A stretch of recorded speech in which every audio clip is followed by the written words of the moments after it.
Most hunters step into the tower to become legends, but this man only wants to cover his rent and stay hidden under his blankets. Then one morning, he wakes to find that his only sharks have not simply vanished. Their cut-off heads are neatly placed at his doorstep, wrapped like presents with pretty red ribbons, introducing the greatest coward ever seen.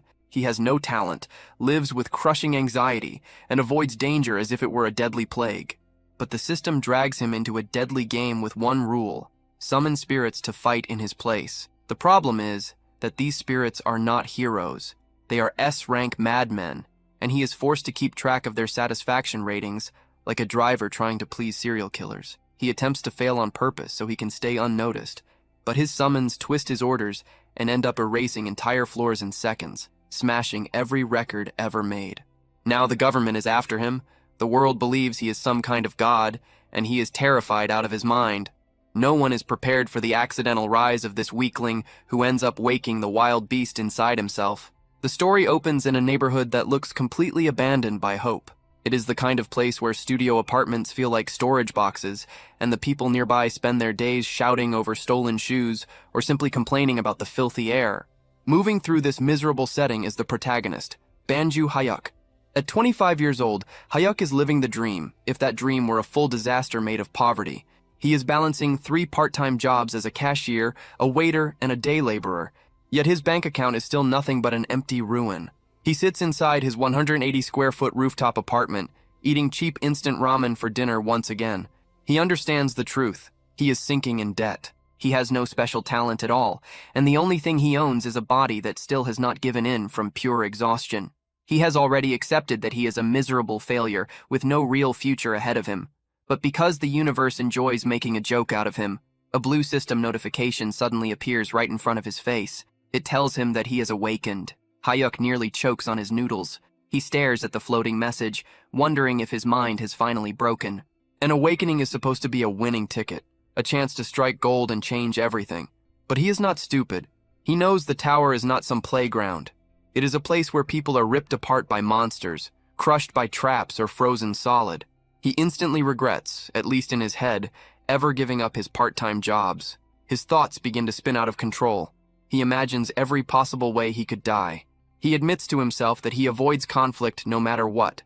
He is the type who crosses the road just to avoid passing by a construction site. He openly sees himself as a coward. He tries to tell himself that this has to be nothing more than a hallucination caused by exhaustion. He decides to test it just in case, and when he calls out for a status window, horror hits him. The system truly shows him as Banju Hayuk, affiliated with the Black Tower Level 1. His class is Summoner. 3 skills are listed under his name: Designated Summon, Random Summon, and Summon General skills. His eyes stop at the inventory slot, and in that moment he realizes this is horribly real. He reads the explanation for his trait. A summoner can call forth spirits, golems, or demonic beasts. That immediately makes him wonder what kind of summoner he has become. Feeling ridiculous, he chooses to test it right there inside his room. He calls out for a random summon. He expects absolutely nothing. Everyone knows skills only function inside the tower. Using one outside of it should be impossible. He feels stupid for even trying, but then the system responds, confirming that random summon has been activated. A bright purple light bursts through the room. Hayuk panics as a figure begins to take shape. It is not a monster or some impressive dragon. It is just a man. A human with red hair stands there looking confused. Hayuk is left speechless. He never even knew summoning people was possible. The summoned man sniffs the air. He pays no attention to the strange magical event and fixes all his focus on the pot of ramen. He asks for a single bite. Hayuk can only stare at him. He has just pulled off something unbelievable with magic, and what appears before him is a freeloader asking for dinner. The red-haired man starts eating the noodles, complaining about the spice as if the place belongs to him. Hayuk is completely lost. How did the skill work outside the tower, and who exactly is this man? The status window quickly offers an answer. It explains that human summons are divided into tiers, just like a gacha game. The ranks begin at rare and rise all the way to legendary, special, super rare. The system also states a strict rule. The summon must protect the summoner above all else, and the summon must obey every command without fail. Hyuk immediately clings to that last part. Absolute obedience. That at least sounds useful. The system then reveals the identity of the noodle thief. His name is John Kozak, an SR rank being. His title is the Mad Assassin of the Cruel Assassins Guild. Then Hayek is struck by a violent headache. It feels as if his brain is being torn apart and rewritten. He is flooded with Kozak's memories. He sees flashes of Kozak killing people with ease. He sees the man wrapping the cut heads of his victims like gifts. It becomes clear that the title Mad Assassin is not some exaggeration. Kozak's life came to an end after he failed to kill the Empire's strongest swordmaster. Hayek returns to himself in complete terror. He is trapped inside a cramped room with a serial killer. He jerks backward when Kozak steps toward him. The assassin quickly lowers himself, apologizes for frightening him, and respectfully asks for orders. Hayek remembers the rule of absolute obedience. He decides to test it with a mission that carries real risk. He orders the legendary assassin to wash the ramen pot and clean the table. Kozak does it at once. There are no complaints. He moves fast, works neatly, and stays polite through all of it. Hayek watches in silence and starts thinking this might actually be useful, but he still needs proof, so he decides to push things further. He orders Kozak to bark like a dog, without dignity and without hesitation. The deadly assassin drops to the floor and starts barking. Hayek is stunned. The control is complete. Just when he begins to calm down, someone pounds hard on the front door, and a voice demands that Banju Hayek open it. Hayek freezes. He suddenly remembers what day it is. It is the day to pay the interest. He owes 10 million won to a loan shark because no bank was willing to lend him money. He borrowed it for his father's hip surgery and his younger brother's college tuition. It was a desperate choice, and he has already paid 5 million in interest without reducing the original debt at all. The loan shark is now outside. Hayek starts to panic. He looks toward Kozak, who has already pulled out a dagger and stands ready to kill whoever is behind the door. Kozak asks for permission to bring back the intruder's head. Hayek frantically stops him. Murder is not something society accepts so lightly. He orders Kozak to hide in the bathroom, stay silent, and make no sound at all. Kozak asks whether breathing is still allowed, and Hayek grants that much. Kozak slips into the bathroom just as the loan shark forces his way inside. The thug grabs Hayek by the back of the neck, demanding to know why the payment is late. Hayek apologizes over and over, lying that he has already sent it. The shark does not believe a word. He casually says that if things are really that bad, Hayek can always sell a kidney. Then the shark's lackeys speak up from the hallway. They mention that Hayek has a younger brother. They suggest that younger organs bring in a better price. The moment Hayek hears them threaten his brother, his whole body turns cold. But he knows how to survive. He forces a weak, obedient smile onto his face and assures them that he will pay. The shark warns him to be careful unless he wants to vanish without a trace, and only then does he finally leave. Once they are gone, Kozak steps back out of the bathroom. He praises Hayek for the order to hide. Hayek drops onto his bed, drained. Between the awakening, the summoning, and the threats of death, he has reached his limit. He wonders whether a coward like him can really climb the tower, but he needs the money. Kozak asks what he should do next. Hayek tells him to do whatever he wants. Kozak asks if he can watch television since it has been a long time. Hayek agrees, too confused and too tired to care. Kozak happily settles in and begins watching soap operas one after another. Hayek lies on the bed and watches the assassin in silence. He starts to feel that having another person around is not so bad. For the first time in a while, the silence is gone, and that alone brings a strange sense of comfort. He slowly falls asleep. When Hayek wakes up the next morning, the room is empty. The 6-hour summon time has ended. A notification confirms that Kozak has been unsummoned. He rubs his eyes, thinking it might have all been some kind of fever dream, and decides to get ready for work. But then he hears the television. It is still on, showing the morning news. The reporter announces urgent breaking news. Earlier that morning, the office of a private lending company called Smile Cash was destroyed. 3 victims were found at the scene, all of them beheaded. Hayek goes completely still. Smile Cash is the company of his loan shark. The report continues, describing the scene in detail. The most disturbing part is that the victims' severed heads were decorated with red ribbons. Hayek's face turns pale. The image instantly connects in his mind. He realizes exactly what has happened. He shouts in panic, realizing there was nothing comforting about this situation at all. He did not bring someone harmless into his life. He brought in a deranged killer who went out and butchered his debt collectors while he slept. The news keeps feeding fear into him. The report paints a clear picture of the Smile Cash murders, confirming once again the beheadings and the red ribbons placed like decorations. Hyuk knows without a doubt that this is Kozak's doing, and he understands how serious this is. His thoughts spiral out of control. He imagines himself at his cashier job, where even a normal customer holding a heart-shaped item starts to feel dangerous, or worse, someone handing him a severed head. Fear takes over completely. He becomes convinced the police will eventually trace everything back to him. Unable to function, he calls in sick for all his jobs. There is no way he can work while thinking he might be tied to a triple murder. He opens the system window to check on his so-called companion.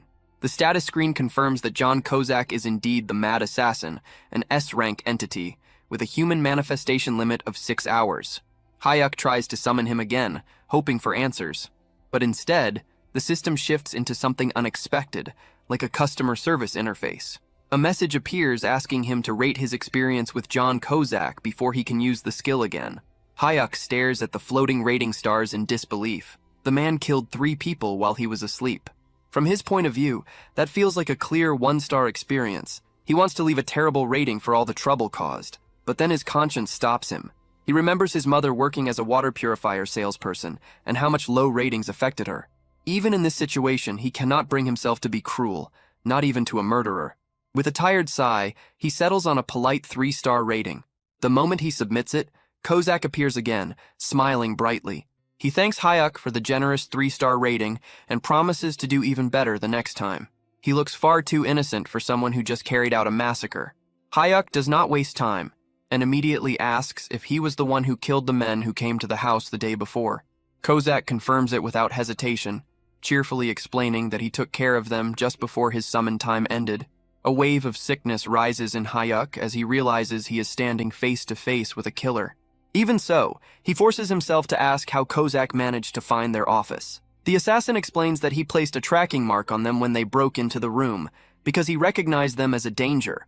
When Hyuk argues that he never ordered anyone to be killed, Kozak calmly repeats the 3 rules of summoning. The first rule is to protect the summoner's life above everything else. Even though Hyuk ordered him to stay hidden, Kozak judged that removing the threat to Hyuk's safety mattered more than staying silent. Hyuk calls that way of thinking insane, and Kozak politely accepts the insult as though he has been praised. He even admits that he hears the same thing often. That answer sends Hyuk's thoughts into a nightmare. He starts imagining himself brushing shoulders with a rude stranger in public, only for Kozak to treat a small insult like a real threat and leave more ribbon-wrapped heads in the street. Desperate to put some kind of limit on this madness, Hyuk demands a promise. Unless a knife is literally pressed against his throat, Kozak is not allowed to kill anyone over suspicion alone. Kozak salutes like a loyal soldier and agrees to use his best judgment, which is such a vague answer that it gives Hyuk no comfort at all. Trying to move away from the subject, Kozak asks whether Hyuk has thought about climbing the tower. Just hearing that makes Hyuk's legs shake. He admits that while it could be a huge chance to change his life, he is simply too afraid and sees himself as a coward compared to the so-called heroes who throw themselves into danger. He expects disappointment, but instead Kozak's eyes brighten. He declares Hyuk the greatest kind of summoner because courage is poison to someone in that role. In Kozak's view, a brave summoner is only a dead summoner. He says he would rather serve a master who values survival so he can handle all the ugly work while Hyuk stays alive and well for a long time. That strange praise gives Hyuk a small bit of comfort. For once, his cowardly nature sounds less like a flaw and more like a survival skill. He sends Kozak away and tries to get some sleep. When he wakes, he decides to forget about the tower and just live quietly, especially now that the debt collectors have disappeared under very suspicious circumstances. But life does not leave him alone for long. He gets a call from his father, who reveals that he needs to be moved to a more expensive hospital. At the same time, Hyuk learns that his mother has just lost her job. The weight of money problems crashes down on him all over again, heavier than before. In that moment, Hyuk understands that he no longer has a choice. He prepares himself in a ridiculous outfit, covering his body in safety padding and putting on a helmet. He looks like someone about to ride a bicycle with training wheels. Even so, he decides to step into the tower, planning to check only the first floor and leave quickly. But there is one problem. He really does not want to enter with the red-haired psycho. He tries to use random summon again, hoping to get literally anyone else, maybe even a legendary rank. The system shuts him down instantly. A message appears, stating that the skill has a cooldown of 28 days. With no other option left, he summons Kozak again. This time, Kozak thanks him for the 5-star rating, making it clear that Hyuk has already learned the importance of keeping a murderer satisfied. Kozak is pleased that Hyuk has decided to enter the tower, but he immediately criticizes the safety gear. He tells Hyuk to throw away the clumsy armor, claiming he will act as the perfect guide. He promises that Hyuk will not need to do anything at all. Taking a deep breath, standing beside a very dangerous escort, Hyuk accepts the prompt and enters Korea's Black Tower, first floor. His grand entrance into the tower begins, and by grand entrance, he is doing everything he can not to throw up all over his assassin. The teleportation hits him hard, messing up his balance, and he ends up clinging to John Kozak like a helpless koala. They arrive on the first floor, which turns out to be a barren wasteland, far from anything that could be called comfortable. Kozak, calm as always, gently pats him and reassures him that the nausea will pass with time. As Hyuk slowly moves away from the safe zone, holding his chest, a system notification appears, almost as if trying to boost his confidence. It informs him that his physical abilities have been raised to a mature level just by entering the dungeon. The urge to vomit fades, replaced by a sudden wave of confidence that he did not earn. He clenches his fists, feeling stronger, faster, and strangely capable. For a brief moment, he actually believes he can fight. The system assigns his first mission: defeat 5 fat grubs with tough skin within 2 hours. The name sounds bad, and the reality is worse. The creatures are massive beetles, large and unpleasant to look at. Hyuk tries to remember what he knows about them and recalls that they are considered the basic training enemies of the tower. But basic does not mean easy. For a beginner, defeating even one of these creatures usually takes around 30 minutes of desperate effort. They are known for their thick shells that make weapons bounce off without doing much damage. Still carried by his temporary confidence boost, Hyuk decides that this will be the moment he proves himself. He asks Kozak for a weapon, determined to defeat at least one creature on his own. He walks up to the nearest giant insect, weapon raised, almost looking like a hero. Then the creature moves.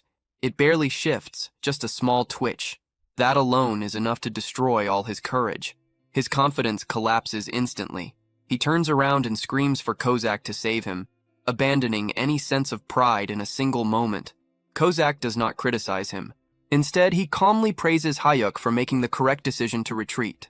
The assassin moves in, but he does not simply pierce the insect. That would have been far too restrained. He activates a technique called Blade Explosion with C4. Yes, that is exactly what happened. He brings out military-level plastic explosives against a tutorial beetle. A huge blast erupts, dust spreads in every direction, and the insects are not merely beaten. They are erased. Hyuk can only stare in shock as the mission ends in a matter of seconds. The system loses all restraint, granting Hyuk an S++ conquest score and a gleaming platinum badge. Hyuk looks at the rewards and realizes that while others are struggling to survive, he has somehow run into a complete exploit. While Hyuk brushes the dust off himself, a global alert reaches every player across South Korea. It declares that the second floor of the Black Tower is now open. The scene shifts to other hunters, gyms, and bars, where people react in confusion and wonder who could have cleared the first floor that quickly. At the same time, Hyuk is already back at his apartment going through his loot. He examines the magic stone. He had just obtained it. It is a blue crystal essential to modern industry, and even with the market flooded, it is valued at 50,000 won. Hyuk runs the numbers. He had just made 50 grand in 5 minutes. That is more than he earns after days of carrying bricks. He studies the platinum badge, something he has never seen before, but chooses to put it aside for now because the money is the only thing that matters. To mark his sudden fortune, Hyuk orders food delivery. He picks pork trotters, but being a thoughtful master, he chooses the regular version instead of the spicy one. He remembers that the legendary mad assassin has a paper-thin tongue and cannot deal with heat. Kozak is clearly moved by that choice, but still inspects the food with suspicion, asking whether it is spicy. As they eat, Hyuk brings up something that had been bothering him. He asks whether Kozak's old-fashioned and overly stiff way of speaking is normal. Kozak admits that it is a habit he picked up from his former summoner. Hyuk laughs and points out that it makes him sound like someone still caught up over an ex-boyfriend. Kozak says he can change it if it becomes irritating, but Hyuk tells him to leave it because it is honestly pretty amusing.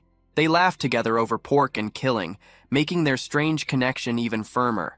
Hyuk finally accepts that the tower is not some deadly trap. It is his own personal ATM. The following morning, Hayuk reorganizes his whole life. He decides to leave behind his body-breaking day labor jobs. His new routine is clear. He will work at the convenience store during the day, the restaurant in the evening, and then farm the tower with his assassin summon at night. He calls Kozak out again, and the assassin is nearly shining because Hayuk had given him another 5-star satisfaction score. Kozak explains how the system works. The higher the score, the stronger the buffs become. High satisfaction brings longer manifestation time and can even lead to rank advancement. In simple terms, the more Hayuk keeps his assassin satisfied, the stronger the assassin becomes. It is a perfect deal for both sides. They move on to the second floor. The mission there is to defeat 10 fat grubs known for their quick movement. These creatures are fast. Hayuk starts to worry, questioning whether they can even catch them. Kozak only grins and says he will wrap it up in 3 minutes so they can head back and eat fried chicken. Just as promised, Kozak wipes out the fast-moving bugs. Another S++ rating, another platinum badge, another stack of magic stones. Hayuk realizes the whole thing is ridiculously easy. They do not stop there. They charge into the 3rd floor to face ice grubs. Cleared. 4th floor, cleared. 5th floor, cleared. Hayuk is collecting platinum badges as if they were cheap reward prizes. He notices that he can clear a floor in the same time it takes to make a cup of coffee. After conquering the 5th floor, the system grants him a special reward for collecting 5 platinum badges. It is a trade enhancement. Hayuk reads the notice and his eyes widen. The number of summons he can control at the same time has increased to 2. The coward locks up on the spot. One unstable assassin had already been handling everything without trouble. But now he can bring out 2 of them. The tower is completely unprepared for that. Our boy stares at his status screen. He starts planning his next step like a bargain hunter during a massive sale. He realizes that because of his recent speedrun, he can now manage 2 summons at once. That means he could already have a full group around him. But then he checks the cooldown for his random summon skill and pauses. It is more than 20 days. He decides to think ahead. Instead of gambling on a bad summon now, he chooses to wait until the cooldown resets so he can move with 3 people at once, himself, Kozak, and a fresh meat shield to guarantee maximum safety. He tells himself that this is smart patience, but the truth is obvious. He just wants to do even less than he is already doing. Meanwhile, at the Awakened Management Agency, the government is in complete chaos. A group of deeply stressed officials is trying to figure out who is clearing the Black Tower with an S++ rating. Team Leader John and Section Chief M are sweating hard because Korea's previous best record was a miserable E rank. The director is panicking at the thought that another country might step in and steal this super rookie with better treatment or worse, abduct them. They order a nationwide search for the unknown player, completely unaware that the person they are hunting is currently sitting around in his underwear eating instant noodles. Back inside the tower, Hayuk and Kozak are treating the 8th floor like a casual stroll. They go up against red-horned frog warriors, and before Hayuk can even react, Kozak has already turned them into sliced meat. Another floor falls, followed by another S++ rating and yet another platinum badge. Hyuk grumbles that the hardest part of his day is not the fights, but the dizziness from entering the tower. Kozak reminds him that things only become serious after the 10th floor. Feeling unusually generous, Hyuk decides to reward his loyal killer. He pulls out his wallet and tells Kozak to go outside, enjoy himself, and eat something good in the real world. Kozak rejects the idea immediately. He refuses to leave his summoner's side, holding on to absolute loyalty. Hyuk exhales and decides that if they cannot go out, then the celebration will come to them. They order chicken and Kozak becomes visibly excited, almost shaking with anticipation. While Kozak is focused on the food, Hyuk checks his inventory. He notices 5 tower-only healing potions and plans to hand them to Kozak later. But the real value lies in the stack of magic stones.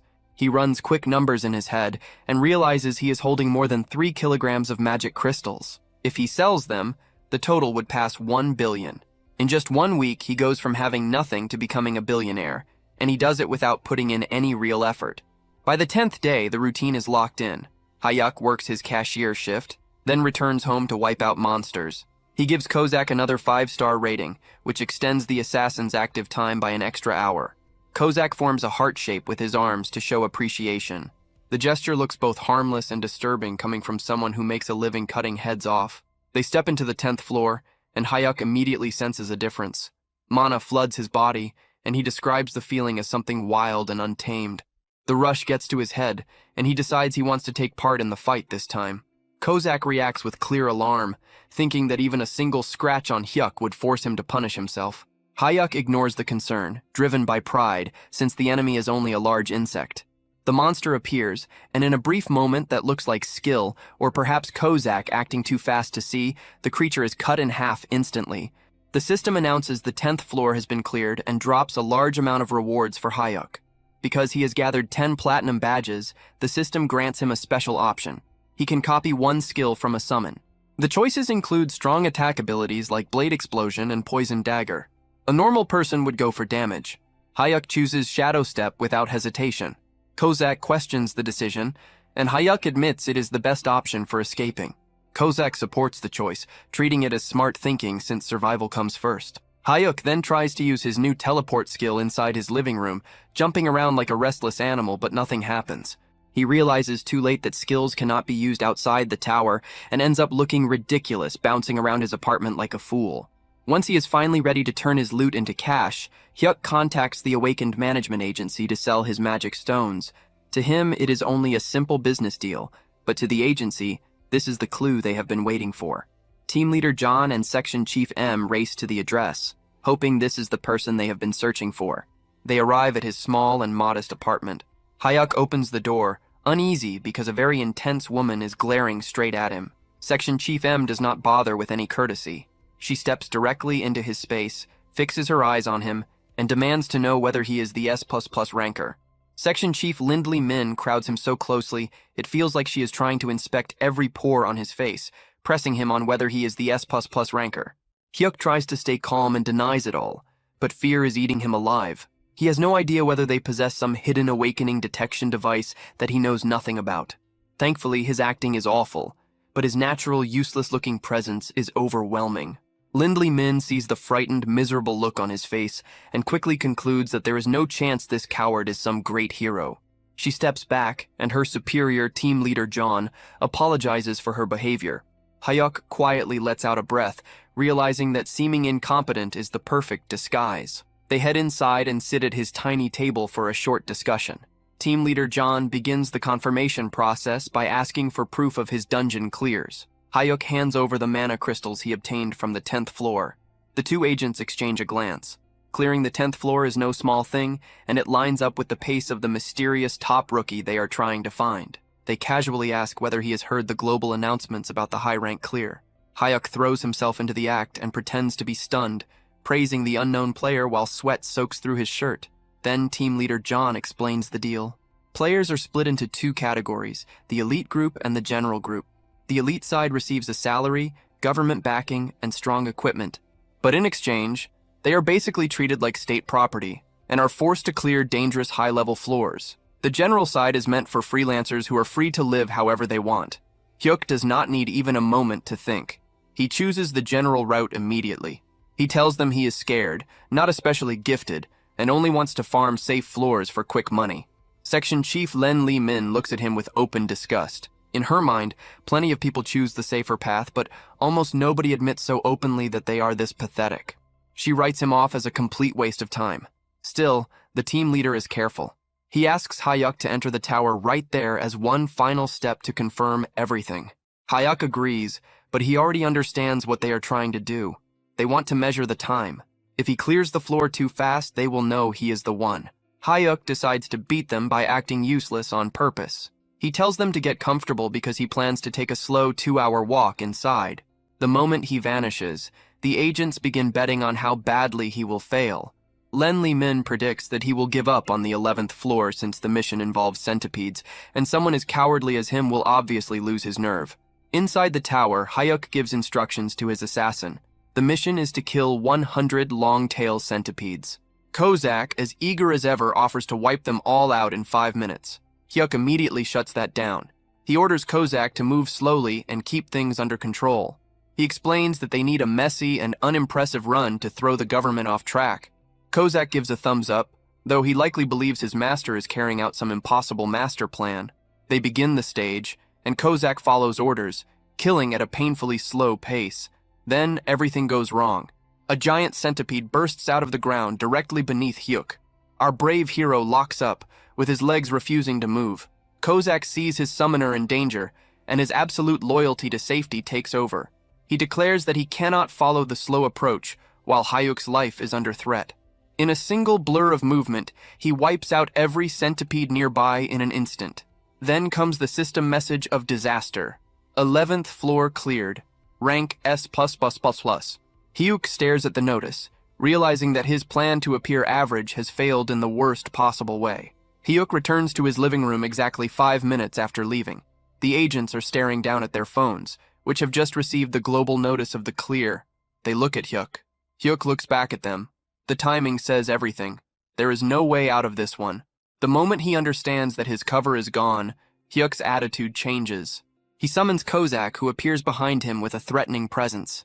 Hyuk looks at the two shaken government agents and says that he truly did not want to come to this, but now they have to be silenced. It seems our coward is about to step into his villain phase.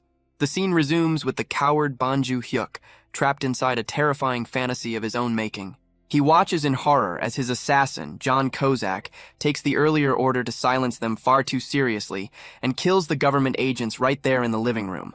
Hyuk is on the verge of screaming, but then reality returns. The agents are completely unharmed, still breathing, and very much alive. It had only been Hyuk's wild, paranoid imagination spiraling out of control. The only thing truly dying in that room is Hyuk's pride. Sweat pours off him, and Section Chief Lin Lehman asks whether he is all right, assuming he is going through some kind of panic episode. Team leader John blames the sweating on a persecution complex, which is really just a cleaner way of calling him a complete nervous wreck. Hyuk quickly says he is fine, just to keep things moving. Team leader John wastes no time and gets to the point. He knows Hyuk is the one who cleared the 11th floor at record speed because the timing was far too exact to be random. Hyuk tries to deny it, saying something absurd about excellence being contagious or some other nonsense just as ridiculous. But the strained laugh he forces out is so awkward that it convinces absolutely no one. Now that the act has fallen apart, the team leader pushes a contract across the table. But this is no ordinary deal. It is the highest elite contract. It comes with an annual salary of 12 billion won, provided housing, VVIP treatment, full security protection, and legal immunity. It is basically permission to live like royalty, and any sensible person would have signed it without hesitation. But Hyuk looks at it and refuses. The reason is simple. He hates attention. He still remembers the stress of a clothing shop owner asking what kind of style he liked, and how he nearly ran away because even that felt like too much social pressure. He is the worst kind of avoidant. He tells them he only wants a normal contract because the elite route means clearing dangerous upper floors, and he has no intention of carrying that kind of burden. He just wants a comfortable life, not a heroic one. Back at the awakened management agency, the director is completely lost. He cannot understand how some low-profile nobody with no ambition could be an S++ ranker. Lindley Min confirms that the timing leaves no room for doubt. The director decides that he does not care whether Hyuk is strange. Talent is still talent. He orders them to drag Hyuk into the elite team by any means, setting up even more trouble for later. Back in the safety of his apartment, Hyuk is furious. He scolds Kozak for moving too quickly earlier, which is exactly what exposed them. Kozak apologizes, but Hyuk decides he has to be strict. He yells that if Kozak ignores orders again, there will be nothing waiting for him. No television, no snacks, only misery. They head into the 12th floor to hunt ice weasels. Hyuk gives an extremely clear order to move slowly. He wants to fail the time limit or at least seem average, so the government will lose interest. Kozak agrees, but then he notices something awful. It is cold. He sees Hyuk shivering and immediately decides that a cold is a deadly illness that threatens his summoner's life. All reason disappears.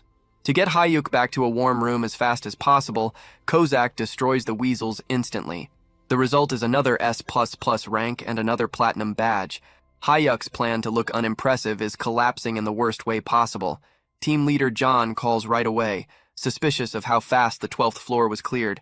Hyuk hangs up and turns all his anger toward Kozak. He points at the television and tells the assassin that he is banned from watching his soap operas. He makes it clear that those who do not follow orders deserve nothing, but the cycle of pain keeps going on the 13th floor. They run into a corridor full of traps. Hyuk worries about all the possible things that could go wrong, but Kozak decides the traps are too dangerous and instantly destroys the whole mechanism to keep him safe. S++ rank achieved. On the 14th floor, they face giant eyeball machines. Kozak decides the sound attacks are too dangerous for Hyuk's fragile ears and wipes them out before they can even make noise. S++ rank achieved. Hyuk gives up. He realizes that whatever is going to happen will happen. Hyuk sits down and starts checking the numbers, then realizes that his failure to look average has one clear benefit.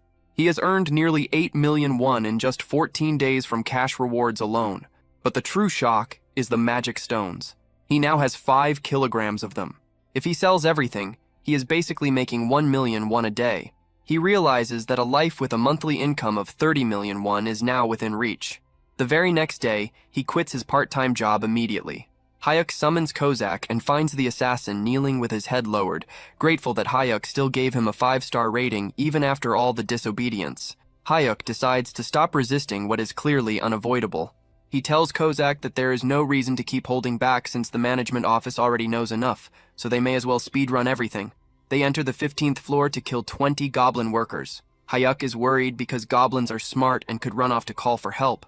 He tells Kozak to stay sharp. Kozak tells him to remain where he is and uses a skill called Step. He moves with such speed and silence that the goblins are killed before they even realize they are dead. Mission cleared. Another S++ rank. Another pile of rewards, including a tower-only healing potion and an owner emblem. Back in his room, Hyuk checks his inventory. He has now collected a total of 15 platinum badges. The system recognizes the milestone and offers him a new reward. He remembers what came before. At 5 badges, he got a second summon slot. At 10 badges, he gained the chance to copy a skill. He stares at the new message, wondering what kind of broken ability he is about to receive this time. Hopefully, it is something that lets him do even less. So the professional coward has now gathered 15 platinum badges, and the system decides it is time to hand him another reward. It gives him the energy shield kit. The name sounds impressive, but in reality, it is just a bracelet that absorbs damage like a magic sponge until it finally breaks. But here is the real point. The description does not say tower exclusive. Hyuk's eyes practically turn into money signs because if this item works in the real world, he is looking at a payout of 2 to 3 billion won. He immediately starts calculating, wondering whether he should sell it and retire or keep it and actually stay alive. He turns to his personal expert in murder and asks whether they can clear the 16th floor right away. Kozak, still acting like his loyal promoter, says the clear is certain, but he cannot guarantee an S rank if they rush it. That answer is enough for Hyuk. He decides that risking his life for a lower grade is not worth it, so he settles on selling the bracelet and living in comfort. Meanwhile, back at the awakened management agency, the atmosphere is heavy. It has been 15 days since the mysterious super rookie last cleared a floor, and the director is starting to lose control. He becomes convinced that the player either gave up or died, grieving the waste of such talent like fate itself had lost its mind. Team leader John tries to calm him down, checks the logs, and suddenly announces that the player is coming in to use the player shop. The director goes into immediate panic. He realizes their precious VIP is still walking around in beginner clothes and probably owns no proper gear. He orders the entire shop locked down. He wants the shelves filled with top-level items, but he also demands that everything be marked down by 90%. He figures that if they hand things over for free, Hyuk's suspicious nature will reject it. So a huge sale becomes the perfect trick to pull him in. Back at the apartment, Hyuk decides that he needs to confirm the item is real before selling it. He hands a dagger to Kozak and asks the assassin to stab him. It is treated like some normal, everyday request. Kozak looks at him as if he had just suggested something unforgivable. He starts trembling, unable to accept the thought of harming even a single strand of his master's hair. Hyuk rolls his eyes at the reaction. He lets out a tired breath, grabs the dagger himself, and moves to stab his own arm. But before the blade can touch him, Kozak's hand shoots forward and catches the weapon with his bare hand. Blood falls onto the floor as the assassin shakes, terrified that his master had almost been injured. Hyuk quickly heals him, realizing that testing protective gear with an overprotective madman was a terrible plan, and then Hyuk decides to test his shadow step instead. He teleports onto a goblin's back and feels like a ninja for a moment. The goblin shrieks and tries to bite him, but then the shield activates with perfect timing. It works exactly as intended. Hyuk, feeling untouchable for all of 2 seconds, kicks the goblin in the face while Kozak drops in to finish it off. But instead of approval, Kozak starts shouting. He demands to know whether Hyuk is hurt, scolding him as if courage itself were a health risk. Hyuk apologizes again and again, promising that he will return to doing absolutely nothing. With a bag full of mana stones worth millions, Hyuk finally contacts the agency. He expects an ordinary business exchange, but the government sends an actual limousine to pick him up. He arrives at the player shop and is welcomed by team leader John, who treats him like a top-level VIP. Hyuk steps inside and immediately feels confused. The place is completely empty of other customers because, without his knowledge, everyone else had been forced out. He checks the price tags and finds high-end gear being sold for almost nothing. He assumes the market must have collapsed or that he is simply an incredible bargain hunter, completely failing to notice that the government is covering the cost of his new outfit. He picks up a pair of leather boots that would normally cost a fortune, but are listed for the price of a cheap meal. He buys them along with several other items, convinced he is getting away with the greatest steal of his life. From his office, the director watches the whole thing and nearly cries with relief that their fragile powerhouse is finally wearing proper protection. The next day, Hyuk is feeling good. He has new boots, a working shield, and his confidence has recovered. He summons Kozak, who immediately salutes and gets ready for another round of goblin slaughter. But Hyuk stops him. He points upward and announces that today is not just about farming floors. They are going to grow the team. He already has the second summon slot, and he feels lucky.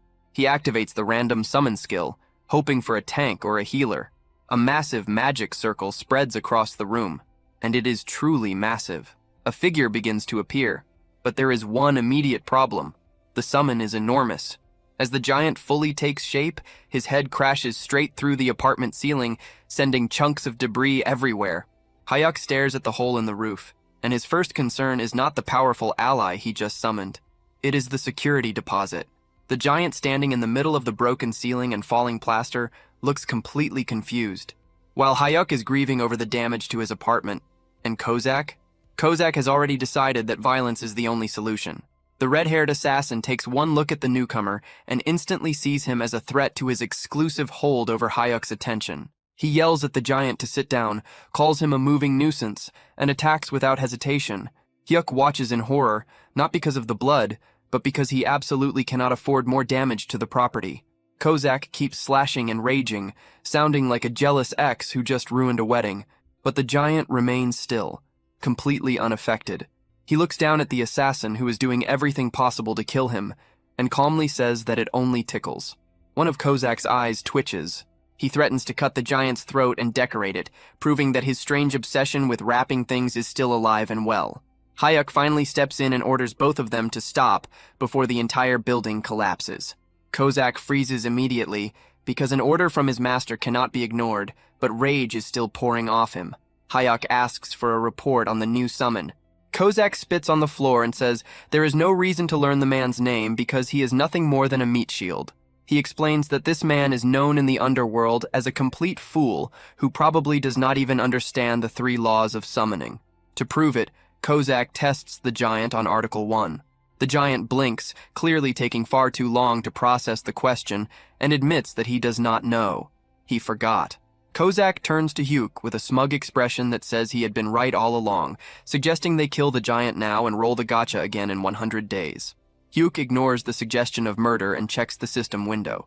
The new summon is rare rank, the lowest tier possible, with the class Savage Warrior. His name field is still empty, and his satisfaction score does not exist yet. Then, the familiar headache hits, and Hyuk is pulled into the giant's memories. He sees a wide and beautiful plain where the giant is running around with butterflies. It feels almost harmless and bright until it becomes clear that the giant is also casually snapping the necks of wolves while playing. The memory reveals the tragedy behind this massive figure. He had been simple and pure, someone who found joy in nature, but he was also unbelievably stupid. A group of so-called heroes tricked him into joining their party, used him as the frontline shield against a hydra, and left him to be melted by acid breath while they stayed safely behind him. He died protecting people who had been mocking him the entire time. Hyuk returns to reality and looks at the giant differently. He knows the whole thing is messed up, but he also realizes that someone loyal to the point of stupidity and able to endure pain is exactly the kind of person a coward like him needs. He decides to give the giant a name. He asks whether he prefers Yaman or Gobang. The giant, staying true to himself, says that he does not know, so Hyuk chooses Gobang. He smiles and promises to make Gobang happy, which sounds kind on the surface until it is remembered that Hyuk's idea of happiness is surviving while others do all the work. He introduces Gobang to Kozak and declares that the three of them are now comrades. Kozak looks like he has just swallowed something sour. He politely accepts the word comrade while silently measuring how quickly he could take Gobang apart. With the group now complete, they head straight for the 16th floor. The mission is to eliminate 30 goblins. Kozak, still acting like the most dramatic person alive, insists on taking the front to shield Hyuk from poison darts. They move through the forest in formation, with Kozak in front, Hyuk safely in the center, and Gobang covering the back. Without warning, a goblin fires a poisoned dart. Kozak catches it in midair with effortless precision, then immediately turns to check on Hyuk with extreme concern. Hyuk points out that there are around 50 goblins hiding in the trees. Kozak prepares for a careful fight, but Hyuk has a different plan. He tells Gobang to move to the front and block them. Gobang does not think through the situation. He does not circle around. He simply jumps. The giant launches himself into the air and crashes down with the force of a small disaster. The shockwave alone throws Kozak off balance. Arrows pour down onto Gobang, but they simply bounce off his skin like worthless toys. He laughs and says it tickles, then starts crushing the goblins into a bloody mess. Hyuk watches from behind a rock with wide eyes. He realizes that even though Gobang is only ranked rare, his raw physical power easily reaches SSR level. The system clearly pushed his rank down only because his intelligence barely exists. After the slaughter, they celebrate back at the apartment with fried chicken. Gobang is thrilled. He stuffs an entire piece of chicken into his mouth, bones included, and chews it all down. He looks at Hyuk with pure happiness and comments only on the crunch. Kozak watches the whole thing with complete disgust. He asks whether the chicken is spicy, but most of all, he is deeply offended by Gobang's manners at the table. Hyuk tries to build some sense of teamwork, telling Kozak that Gobang is family now. Kozak immediately pushes back, questioning why he has to share that title with a bone-eating vacuum. The following day, they head to the 17th floor. Hyuk, feeling the effects of leveling up, starts getting a little too confident.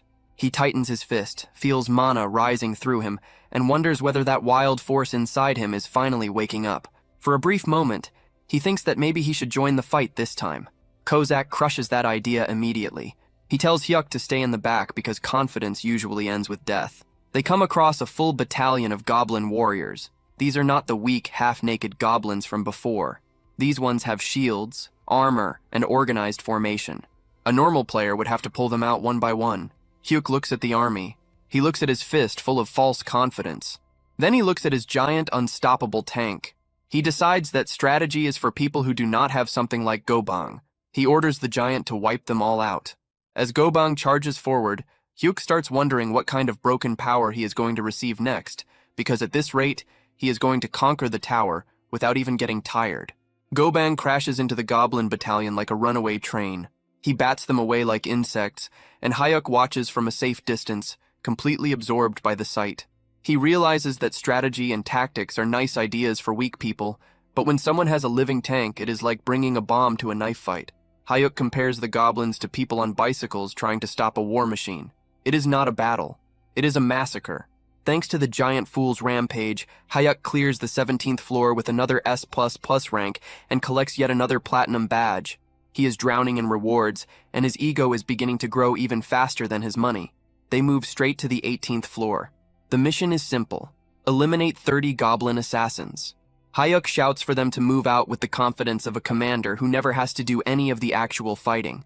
Gobang charges forward, ready to crush everything in sight. But there is one problem. The enemies are invisible. The giant swings his club through empty space, confused because there is nothing he can see to hit.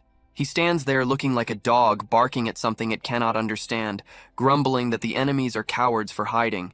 Kozak, who has been brooding in the background because he has not killed anything in 5 whole minutes, sees his chance. He steps forward and declares that he is about to cleanse Hyuk's eyes after forcing him to watch Gobang's pathetic struggle. He mocks the goblins, claiming their stealth is nothing compared to his own abilities. With full dramatic force, the red-haired assassin activates Shadow Step. He vanishes into motion and tears through the invisible goblins with perfect precision. It becomes a complete slaughter. Hyuk watches and instantly understands what is happening. Kozak had taken the bait. The assassin had clearly been getting restless because the new summon was stealing all the attention, so his competitive side finally exploded. Hyuk grins, realizing that Kozak's jealousy can be used to collect badges even faster. He silently praises himself for being some kind of manipulative genius. Then the stupid thoughts take over. Hyuk is already level 18. He can feel the mana running through his body, and suddenly, his inflated ego takes shape in his mind. He imagines a grand, muscular wild stallion running freely through a field of flowers. Yes, the fool literally pictures his inner self as a horse charging across the world. It looks majestic, it feels powerful, and it is completely disconnected from reality. Then he spots a single goblin that had slipped through the chaos. The horse in his head practically screams. Hyuk decides to step in. He sneaks forward and swings his mace with more force than expected. The hit lands perfectly and crushes the goblin's skull in a single blow. Hyuk stands over the body, feeling like a war god. He is probably already writing a victory speech in his head, but because he is too busy admiring himself, he fails to notice another goblin creeping up directly behind him. The assassin lifts a dagger, ready to skewer Hyuk on the spot. Hyuk turns around just in time to watch his death coming at him. But before the blade can touch him, Kozak appears from nowhere. He knocks the attack away with a face full of pure irritation, and then he kicks the goblin so hard it may as well have flown into another world. He throws Hyuk a look that clearly says he turned away for 2 seconds and nearly lost his entire purpose. But the fight is still not finished. Goblins are rushing in from every direction. Gobang is crushing the left side and Kozak is locking down the right. Hyuk stands in the center with adrenaline flooding through him. The wild stallion returns, and this time, it is not only in his head. Hyuk sees 2 goblins charging straight at him. Instead of panicking and calling for help, he activates Shadow Step. He disappears from sight. In the next instant, he appears behind the goblins with his mace already in motion. He lands 2 deadly strikes before they even understand what happened, dropping both of them on the spot. Kozak, who was just about to rush over and protect him again, stops where he is. He watches his coward of a master pull off a flawless double kill with Shadow Step. The assassin's eyes widen. It had taken him months to master that movement, and Hyuk had just used it as if it were natural. Our boy is actually talented. Later, outside the tower, the media is in chaos. News anchors report that a new force is rising through the tower. A mysterious rookie has cleared 18 floors in 20 days with a perfect S+ record. They call it unprecedented, something that is changing history itself. Everyone wants to know who this top-level player really is. Back inside the tower, Kozak hears about the reports, but he is not pleased. His face turns serious. He makes Hyuk sit down for an important talk. He tells Hyuk that his growth is happening far too fast. Hyuk takes it as praise, but Kozak shakes his head. He explains that Hyuk's Shadow Step had been perfect, so perfect that it was disturbing. Kozak looks like he is on the edge of breaking down. Then he lays out the problem. When a coward gains strength, confidence follows. And when confidence appears, that coward starts imagining he can become a hero. Heroes die. He begs his master to remember the promise that safety comes first. He does not want a warrior as a master. He wants a coward who stays alive. Hyuk nods and promises that he will never do anything reckless again. But Kozak grabs at his chest, muttering that something feels wrong. He looks at Hyuk and sees a walking disaster waiting to happen, fully convinced that this sudden rise in talent is going to kill them both. Back at the apartment, there is no peace at all. Kozak is yelling that he is going to boil Gobang alive in a pot, while the giant tank casually falls backward and crushes the refrigerator. Hyuk screams, not because of his summons, but because of his appliances. He shouts at them to stop destroying the house, but the damage is already done.